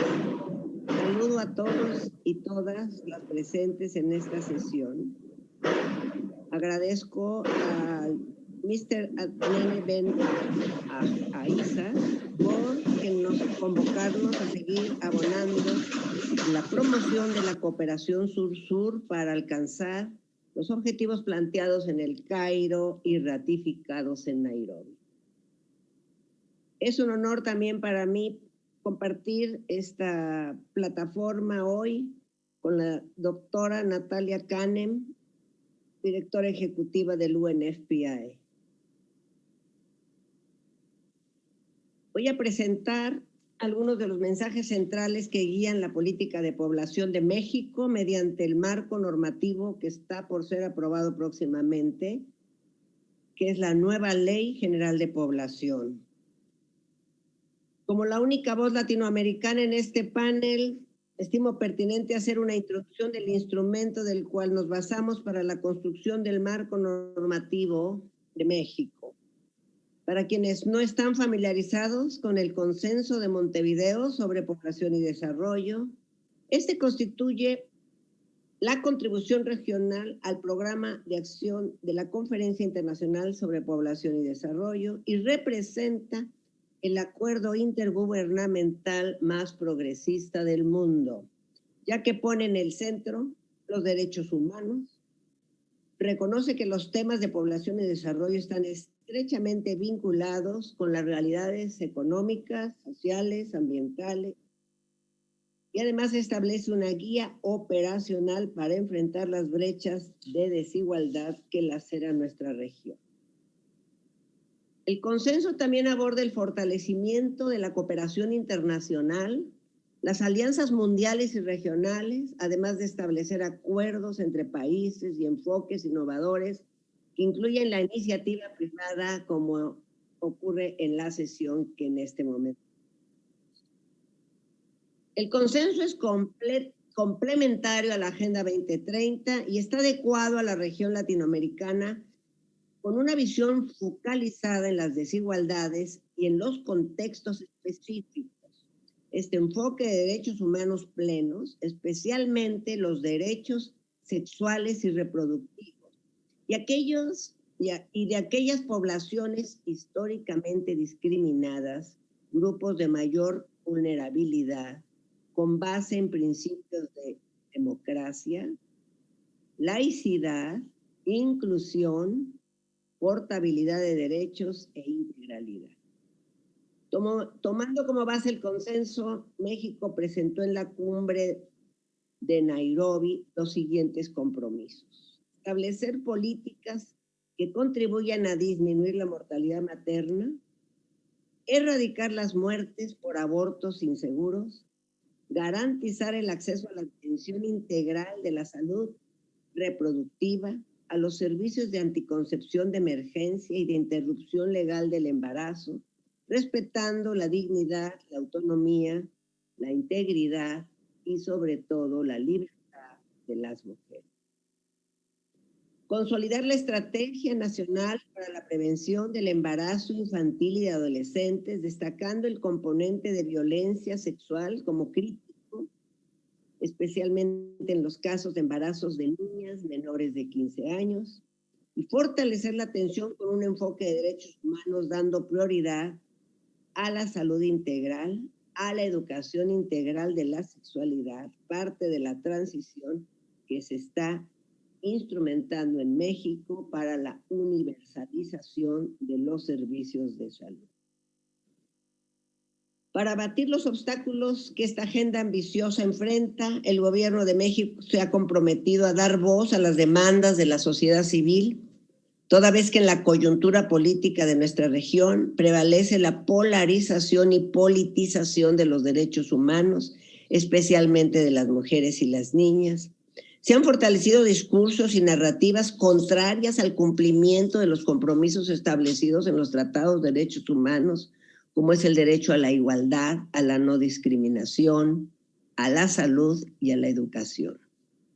Por ello se ha buscado fortalecer el marco normativo y con mucho gusto les informo que nuestra nueva Ley General de Población ha pasado la primera ronda de revisión de la Cámara Baja de la Cámara de Diputados. Entre los principios rectores de esta ley destacan el enfoque basado en los derechos humanos y su respeto irrestricto, por lo que ya hemos señalado, pero también la perspectiva intercultural tan importante para un país multidiverso como lo es México, donde hay población indígena, donde hay población afromexicana, así como con una perspectiva de género y de curso de vida. Entre los cambios destacan de esta nueva ley destaca el cambio demográfico por envejecimiento, un rasgo de los más prominentes en la demografía del país. Se estima que para 2050 una de cada 5 mexicanos tendrá 60 años o más, lo cual hace uno de los aspectos más desafiantes es la velocidad del fenómeno, mientras que en otros países les tomó un siglo duplicar la población de adultos mayores, en este país tomará solo 30 años. Otro tema es la fecundidad adolescente, si bien no es un tema de velocidad de crecimiento, toda vez que en México crecemos lentamente desde hace 20 años a una tasa de 1.1 anual. El hecho es que las adolescentes no deben estar cuidando hijos en su segunda década de vida, porque es la maternidad en la adolescencia es una barrera para su desarrollo. La adolescencia es una etapa para ejercer el derecho a la educación, para ampliar las habilidades y las potencialidades, y así poder acceder a mejores y mejor pagados empleos en los siguientes ciclos de vida. Otro de los aspectos a destacar es la reconfiguración de las relaciones familiares. La transición demográfica ha transformado las relaciones al interior de los hogares, provocando cambios en la división sexual del trabajo remunerado, en la división sexual del trabajo doméstico y de cuidados, en los modelos de socialización, así como en la estructura y diversidad. La política de población de México reconoce esa diversidad de familias y fortalece la capacidad de las personas con una perspectiva de género, apoya a los hogares en situación de pobreza, promueve una justa distribución de obligaciones y responsabilidades entre hombres y mujeres. En cuanto a la migración interna, la internacional y el desplazamiento interno forzado, se trata de un componente que influye en la dinámica demográfica. La distribución territorial de la población, las zonas de expulsión y atracción es selectiva y acorde a características sociodemográficas internas. El desplazamiento interno forzado asociado a situaciones de violencia y a desastres naturales hoy está configurando la distribución territorial y se trata de un fenómeno apenas reconocido como problema de Estado, al cual hay que analizar con sus especificidades. En cuanto a la migración internacional, hoy México se ha consolidado como un país de origen, destino, tránsito y retorno. Esperamos próximamente poder compartir avances de la aprobación de esta nueva Ley General de Población, que será un pilar para el desarrollo sostenible de México. Una vez más, agradecemos el espacio para compartir estos retos y oportunidades en el marco de la crisis ocasionada por el virus SARS-CoV.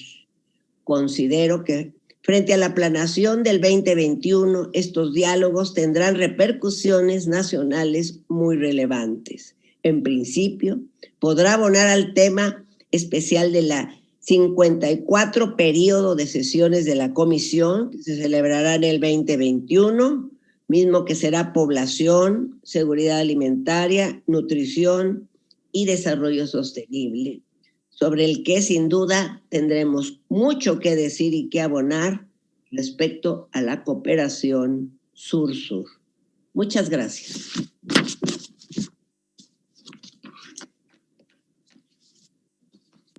Thank you very much, Professor Ramirez, for renewing commitments, of course, with action and achievements and in implementing the Nairobi commitments through South-South collaboration in Mexico. We really appreciate that.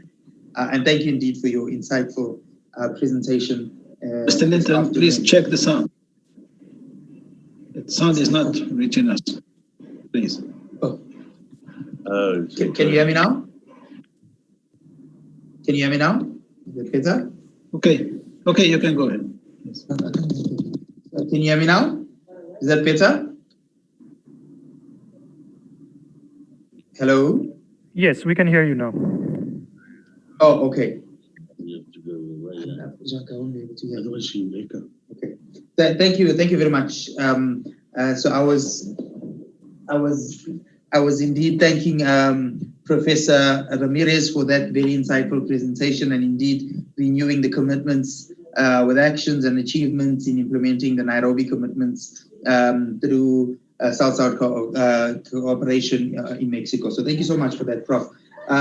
Your Excellencies, ladies and gentlemen, now we'll hear from the host of the Nairobi Summit 2019, represented by Dr. Mohammed Sheikh, who is the Director General of the National Council for Population and Development of the Government of Kenya, and the PPD board member. Dr. Sheikh is a medical doctor. He holds a master's degree in international public health and a master in maternal and child health. He previously served as the head of family health, the head of the family health department in the Ministry of Kenya. Dr. Sheikh, thank you very much for agreeing to being here. And let me once again, on behalf of all the members of PPD, appreciate the legendary hospitality that you showed us when we were in Nairobi last year. Thank you very much, sir. You have 7 minutes, and over to you. Your Excellency, the Honorable Chair, Your Excellencies, Ministers, and Honorable Board Members, Your Excellency, Dr. Isau Ture, the Vice President of Gambia, Dr. Natalie Kanem, the UNFP Executive Director, distinguished partners, country coordinators, the Executive Directors of PPD, ladies and gentlemen, good morning, good afternoon, good evening. I'm greatly honored and privileged to join you today for the 17th International Interministerial Conference on South-South Cooperation, Population and Development. On behalf of the Government of Kenya, first I would like to express my sincere gratitude to Partner in Population and Development, PPD, the National Health Commission of China, and the UNFA for jointly organizing this remarkable conference during this crucial time in the world history in the world history of the COVID-19 pandemic. This conference is important for leveraging the South-South cooperations to achieve the commitment within the context of the COVID-19 crisis. Overall, the pandemic has caused morbidities, mortalities, and severe damage to the world's economics, and highlighted the need to further investment to be made in health, social protection, housing, sanitation, hygiene to reduce the vulnerability of the population to the future disease outbreaks. Ladies and gentlemen, as has been referenced and mentioned, Kenya was honored to host the ICPD 25 Nairobi Summit held in November last year. The South-South cooperation was incorporated as a key accelerator for achieving the ICPD Plan of Action and the 2030 Agenda for Sustainable Development Goals, the SSC, for improving universal access to reproductive health and family planning services, addressing gender-based violence through sharing the best practices, harnessing demographic dividends, preventing maternal death in developing countries, and investing in centers of excellence in population and development. At the Nairobi Summit on the ICPD, governments committed to end maternal deaths and met need for family planning and gender-based violence and harmful practice against women and girls by 2030. We talked about the 3 zeros, and nearly $8 billion US dollars was committed for these commitments. The severity caused by COVID-19 pandemic and the rising emergency demands may create larger funding gaps for implementing the SDGs, including the MCH and RH-related goals. This calls for establishment of South-South financial mechanism to address our shared challenges and strengthening the national capacity of developing countries to produce new medicine, vaccines, medical devices, and equipment for reproductive health, family planning, maternal and child health, and the access made available to all South countries to save millions of women, infants, and children, and to achieve global targets by 2030. Ladies and gentlemen, South-South cooperation offers transformational solution to common development challenges. As a member state of the South-South cooperation, Kenya joins hands in fighting the COVID-19 by rallying around for basic principles, scaling up the best practices, mobilizing resources on recovery of pandemic, enhancing policy and programs, space, and building capacity and resilience. Ladies and gentlemen, Kenya supports the South-South cooperation for global solidarity to see South-South countries working together to pursue common goals of ICPD and SDGs and to battle against the coronavirus pandemic to secure victory against this global scourge. Experience and information sharing among the South-South members countries through various social media platforms is an important approach to win the battle against the COVID-19 by addressing the population and development issues. This includes expansion of institutional capacity to promote exchange between professionals to bridge the gap in research, advocacy, and policy interventions. Initiating South-South integration projects will help countries jointly meet the challenge of post-COVID-19 crisis in the areas of reproductive health, family planning, maternal, and child health. Distinguished ladies and gentlemen, since 1994, Kenya has initiated and implemented several legislations, policies, and programs in response to the ICPD Plan of Action. Every year, every 5 years, a review and appraisal of the implementation of the ICPD Program of Action is undertaken. Kenya has conducted and documented the reviews of the implementation of the ICPD Program of Action in 1999, 2004, 2009, 2014, and 2018. After the Nairobi Summit on ICPD 25 last November, Kenya went ahead to develop a national action plan for the implementation of the 17 commitments that the country made to advance the ICPD Plan of Action. This action plan specifies the key activities that will be implemented by Kenya over the period 2020 to 2030. It also includes monitoring and evaluation framework, as well as a resource matrix that will be used to mobilize resources and measure the progress being made in implementation of the commitments. Further to the action plan, Kenya has gone ahead to develop a report on the status of each activities as at 30 June 2020. The status report will serve as a baseline for the 17 commitments, country commitments. In the intervening period between 2020 and 2030, Kenya will produce annual report to indicate the progress made in the implementation of the ICPD commitment. A multi-sectoral technical working groups has been set up to monitor and report on the implementation of the commitments. Implementation of the Kenya country commitment during the course of the 2020 was affected by the advent of the COVID-19 pandemic in Kenya, and last March, which was necessitated the government to implement a partial lockdown of the country. The lockdown was lifted mid this year, and implementation of the country commitment has picked pace. As the country moves forward with the implementation of the commitments, one key activity will be the domestications of the country commitments to the county level, so that the same can be integrated in the county integrated development plans. That is at the lower level, that is at the sub-regional level. Later this month, Kenya and Denmark and UNFPA will host a ceremony to mark the first year since the Nairobi Summit on ICPD 25.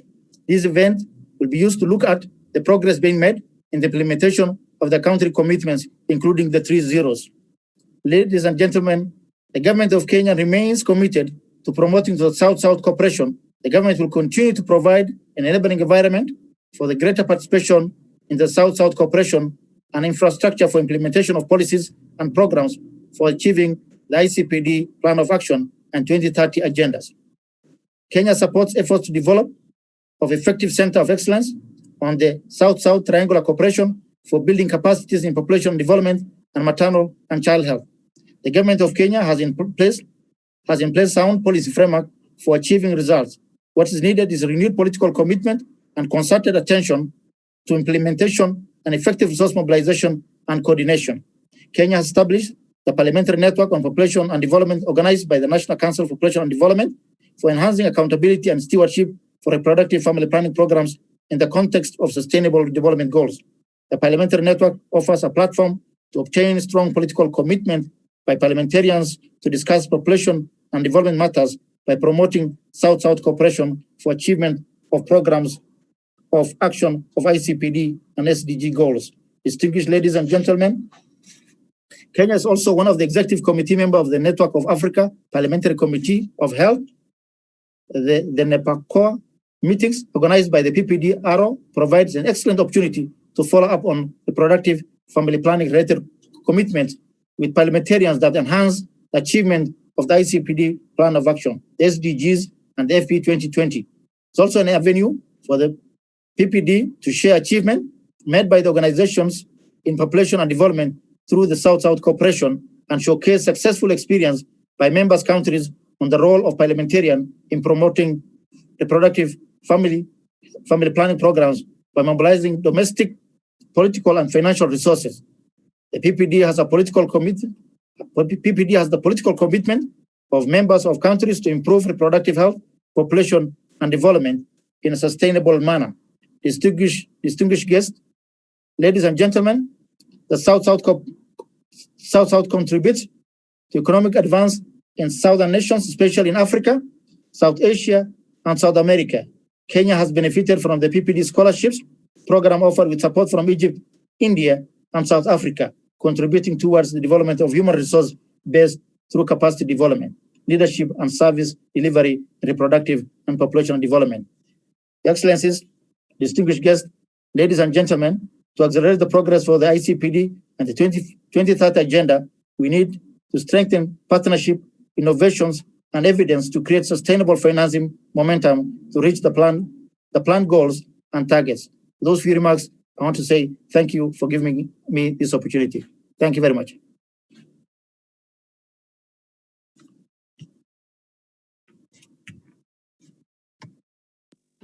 Thank you very much once again, Dr. Sheikh, for that presentation and the inspiring presentation indeed, and for sharing your thoughts and key actions undertaken by the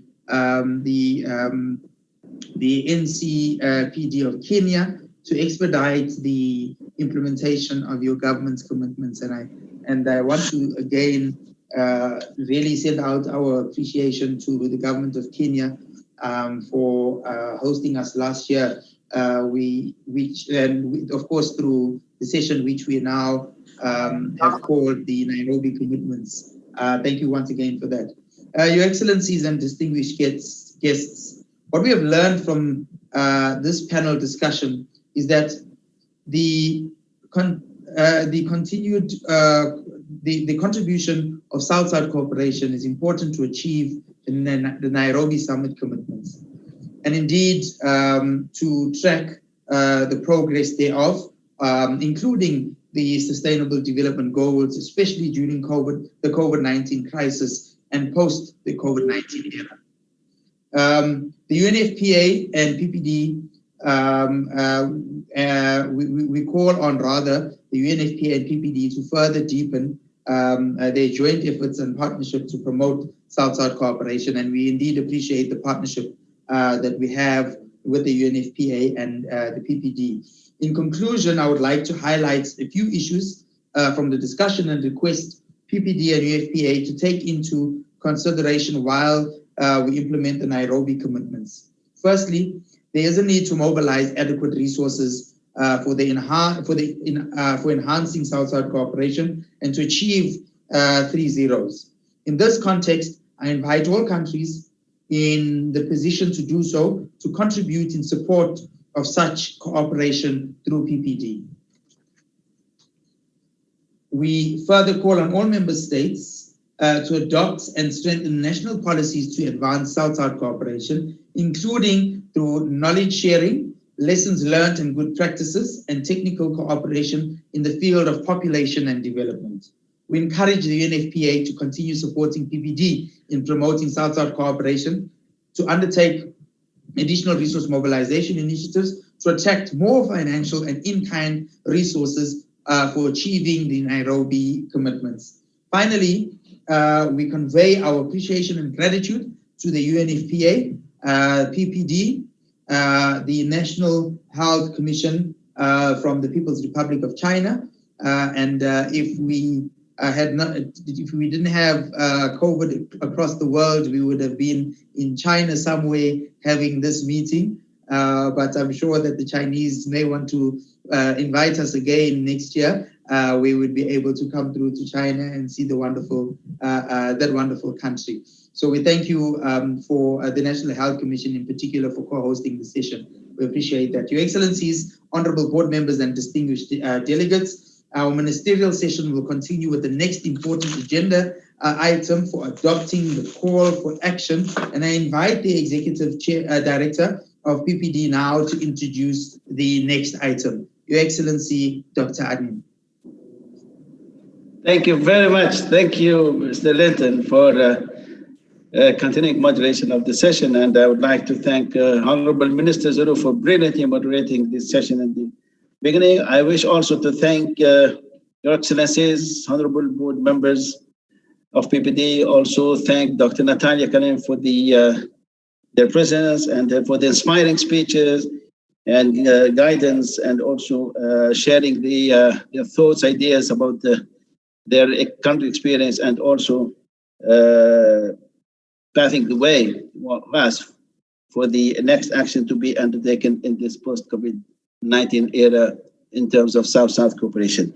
Now we would like to invite you to the second part of the ministerial session, which is the adoption of the call for action. And for this session, which is chaired by His Excellency Dr. Sheikh Faisal Sultan, the Honorable Minister of Federal Ministry of National Health Services, Regulation and Coordination of the Government of Pakistan. I would like, before giving the floor to His Excellency Minister Sultan, to introduce our friend and colleague for so many years, Dr. Hu Hongtao, the Senior Advisor to PPD, to present the call for action, which we are going to adopt during this ministerial session. Dr. Hu Hongtao, as many of you know, is a Senior Advisor to Partners in Population and Development and Advisor to the National Health Commission of China on South-South cooperation in population and development. Dr. is a veteran public servant, having more than 30 years of experience in population and development, and is international and also in international cooperation field. He has made a remarkable contribution to the South-South cooperation, population and development since ICPD, whether at the national level and also at the global level. Dr. Hu Hongtao, I wish to invite you, the floor is yours, and to present to the participants the call for action. Thank you, Dr. Hu. You have the floor. Honorable ministers, dear delegates, it is my great pleasure to introduce, on behalf of the drafting group, the call for action of this conference. First of all, I'd like to express my sincere gratitude to PPD Secretariat, UNFPA, National Health Commission of China, the UN Office for South-South Cooperation, and the PCCs of the PPD member countries for their valuable inputs and the contributions to the development of this document. The call for action is organized in two parts, preamble part and the operational part. The key point of the preamble part are highlighted as follows. First, we reaffirm our commitments made at Nairobi Summit on ICPD Plus 25, with particular emphasis on achieving the 3 zeros. Second, we recognized that family planning and reproductive health are among the most seriously affected essential health services in the southern countries by the COVID-19. Third, we acknowledge the remarkable progress in the South-South cooperation made by PPD and its member countries in responding to the COVID-19, and also the greater contribution made by UNFPA and the other UN agencies in the same aspects. Fourth, we recognize that the young people have been playing a vital role as frontline responders in responding to COVID-19 around the world. Fifth, we recognize that South-South cooperation is needed more than ever today in the post-COVID-19 period. Sixth, we recognize that more innovative approach need to be developed and applied so as to adapt the new normal within the COVID-19. Seventh, we reaffirm the relevance and the values of the strategic priority areas for South-South cooperation identified in the PPD strategic plan for the period 2020 to 2024. In the process of achieving the 3 zeros and responding to the COVID-19 pandemic. Eighth, we are acknowledged with appreciation for the capable leadership and the remarkable contributions of the PPD chair, Dr. Li Bing, and other executive committee members made in the past 6 years in advanced South-South and the triangle cooperation and the sound development of PPD. This is the first part of the call for action. The drafting committee select 10 key actions to further promote South-South cooperation for advancing Nairobi commitment under COVID-19. I would like to highlight the main points of the 10 key actions. Action 1, to integrate Nairobi's commitments into national development plans and take concrete actions to fulfill the commitments with specific emphasis on achieving the 3 zeros and responding to COVID-19. Indonesia has taken specific actions in this regard, as Honorable Dr.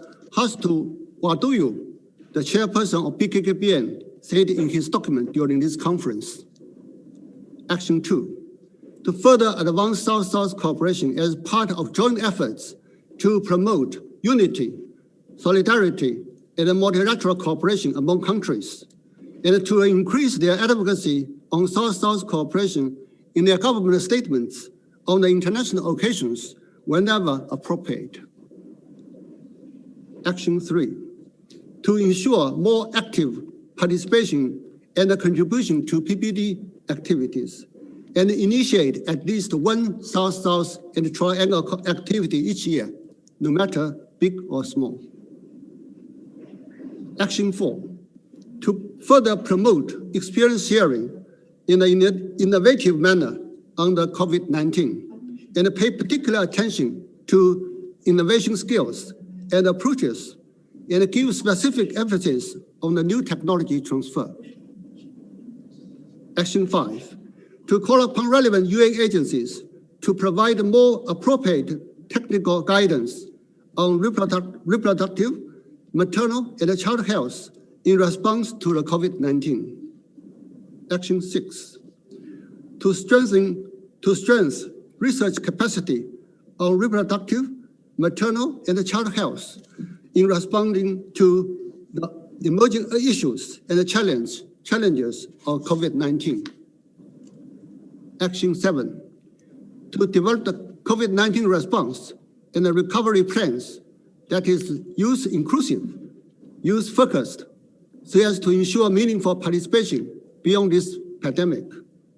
As Honorable Minister Madam Lindowi Zulu from South Africa stated in her keynote speech, young people are active participants in social and economic development rather than just passive beneficiaries.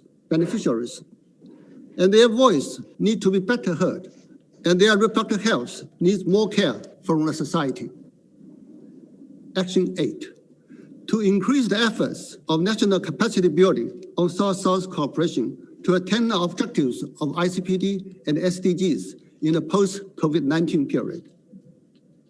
Action 9, to build a multilateral partnership and international solidarity and support multilateralism. Action 10, to ensure sustainable financing to promote South-South cooperation to fulfill the Nairobi Summit commitments, and make sure that no one is left behind and under the current challenging times. With this, I have the honor to present the draft call for action to the conference for your kind adoption. Thank you, Chair.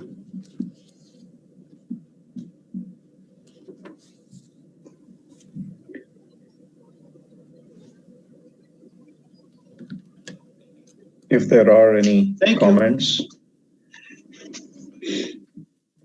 Thank you very much, Dr. Hu, for presenting the call for action of the 70th International Interministerial Conference on South-South Cooperation in Population and Development, held this year, 2020. With your permission, Mr. Chair of the session, I would like, thank you.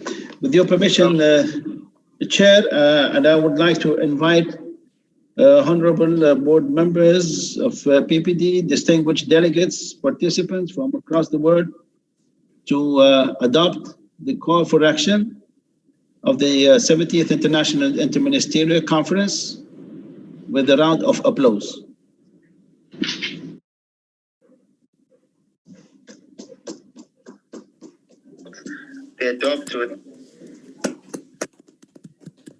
Thank you. Thank you very much. Our ministerial session now is coming to an end.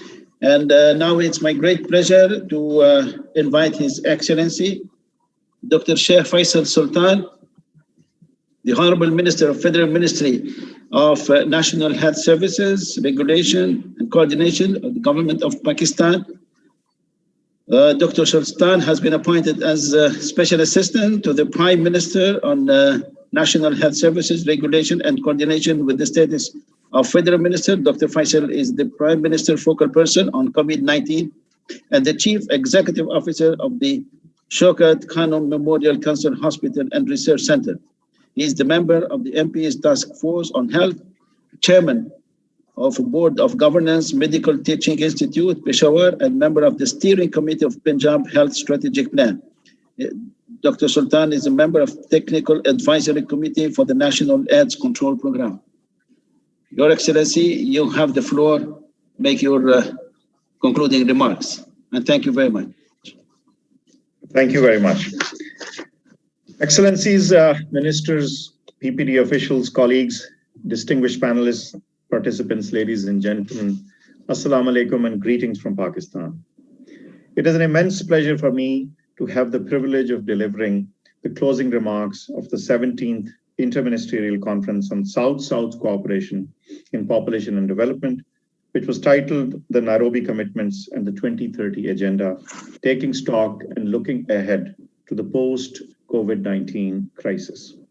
At the very outset, I would like to thank partners in population development, United Nations Population Fund, UNFPA, the National Health Commission of the Government of China for organizing this very important conference at this crucial and critical juncture of human history, when we are fighting the deadliest pandemic of our lifetimes.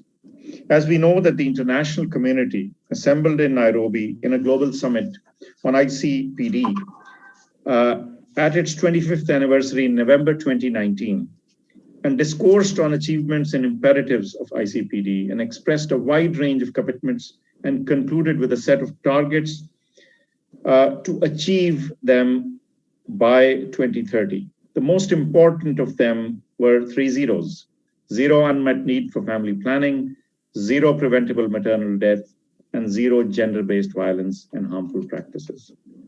While the countries were contemplating integration of these into their national development agenda, the deadliest pandemic of this century struck the world and forced nations to engage their human and material resources to combat this pandemic. The initial effect of this unknown and lethal disease and the eventual deaths that traumatized and confused the nations, but eventually the fast and decisive actions and turnaround from across the world put the pandemic on the spot. And while there is a second wave in many countries, the countries as a large have been able to combat this, but are now faced with the additional challenge of the new wave in many countries.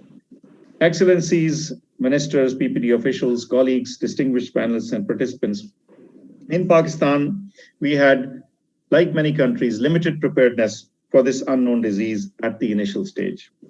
But our multi-pronged approach to combat this in a coordinated manner and the optimum use of science and technology was able to get us to a situation where we were able to tackle this pandemic and slow it down. While initially we had shortages of even protective equipment, but eventually the response and strategic campaign within the country of making sure that we were able to come up to the required needs bore out, and we were able to indigenously produce many of these things ourselves. And of course, we also were able to bring down the disease while at the same time balancing the need between lives and livelihoods. And to therefore also ensure that no one was left behind in receiving the products and treatments that were required. We followed a strategy of smart and targeted lockdowns for this purpose, in addition to many other technical innovations that were evolved while the epidemic raged. Like many other countries, we had to pull resources from other sectors, as the fiscal budget did not allow for allocations for this unforeseen danger.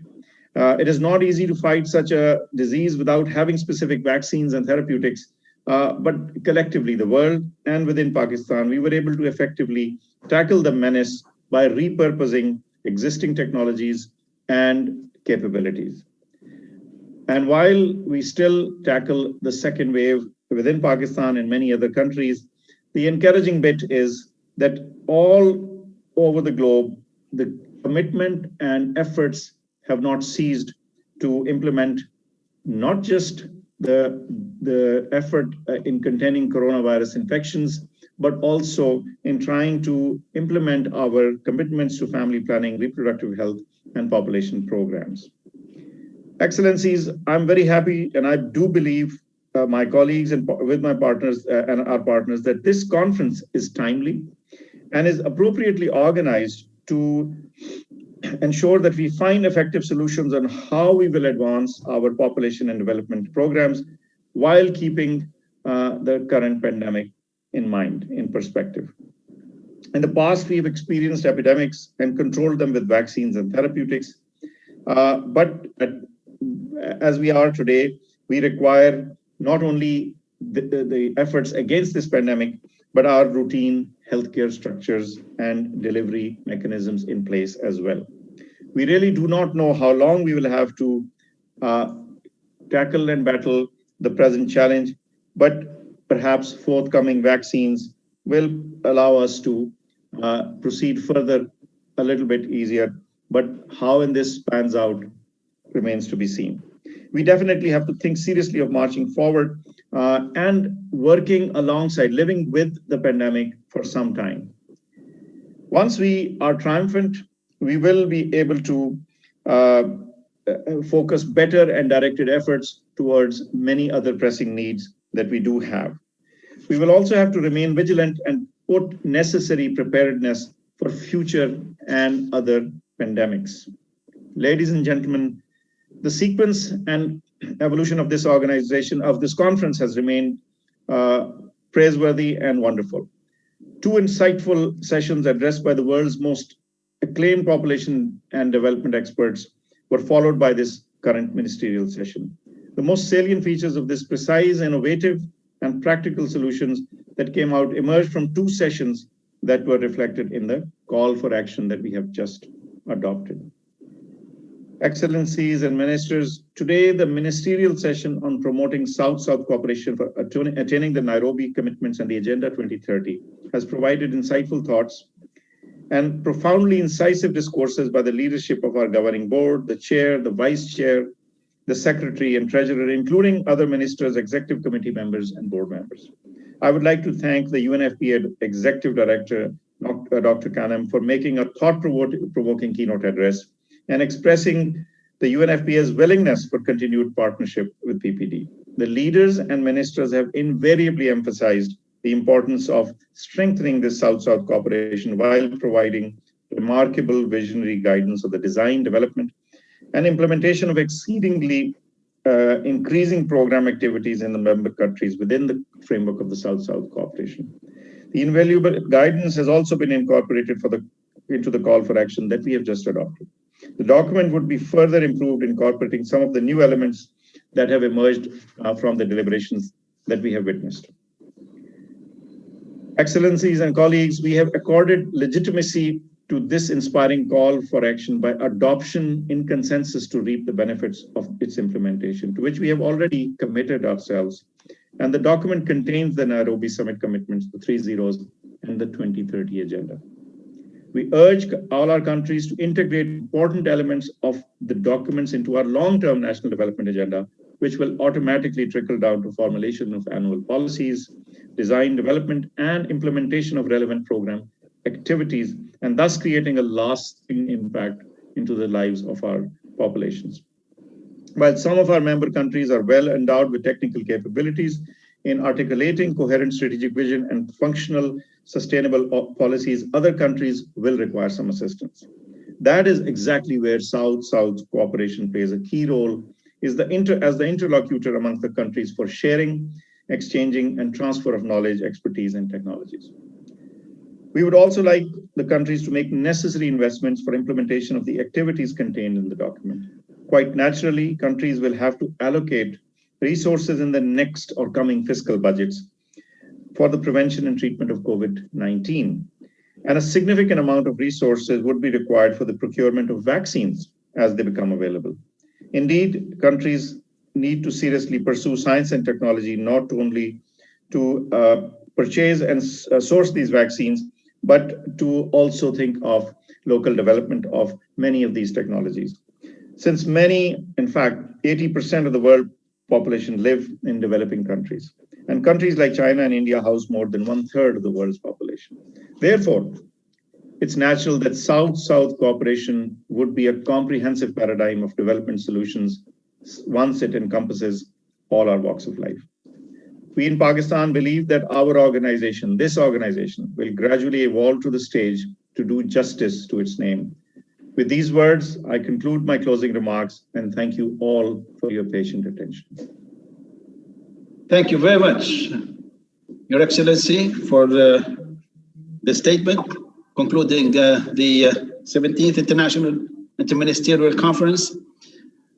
Special thanks to Vice President Dr. Isatou Touré for being with us all this conference. Special thanks to the moderator, also Her Excellency Madame Linda Wizulus. Special thanks to the ministers, to the honorable ministers for their inspiring statements, and special thanks to Dr. Natalia Kanem for delivering her keynote speech. I wish to thank all those who joined us today in this important session. And we have started on time, and I'm happy that we are going to finish and end this session on time. I declare the 70th International Interministerial Conference on South-South Cooperation in Population and Development closed. And thank you all. I wish you good health and wish you success in fighting the COVID-19 in your respective countries. Thank you very much. Have a good night and have a good evening. Thank you. Thank you very much. Thank you. Thank you, Madam Wizulu, for your brilliant. Well, I would have easily said Merry Christmas and Happy New Year, but we're all in a very difficult situation, so people must take care of themselves, wear their masks, wash their hands, keep their distance, so that we see each other next year. Thank you so much. Thank you. Thank you. Bye. Thank you. Thank you very much. Thank you. Thank you. Bless you all. Bye. Thank you. Thank you all. Thank you. Thank you very much. Thank you.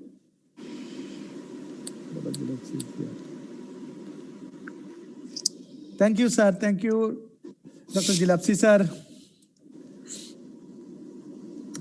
Thank you, sir. Thank you, Madam Bampola, for joining us. Thank you. Thank you. From Nigeria. Thank you for joining. Thank you very much. Thank you. Thank you. Thank you. Thank you. Thank you, Adnan. See ya. Thank you very much, Irma. Thank you. Thank you. Thank you. Thank you so much.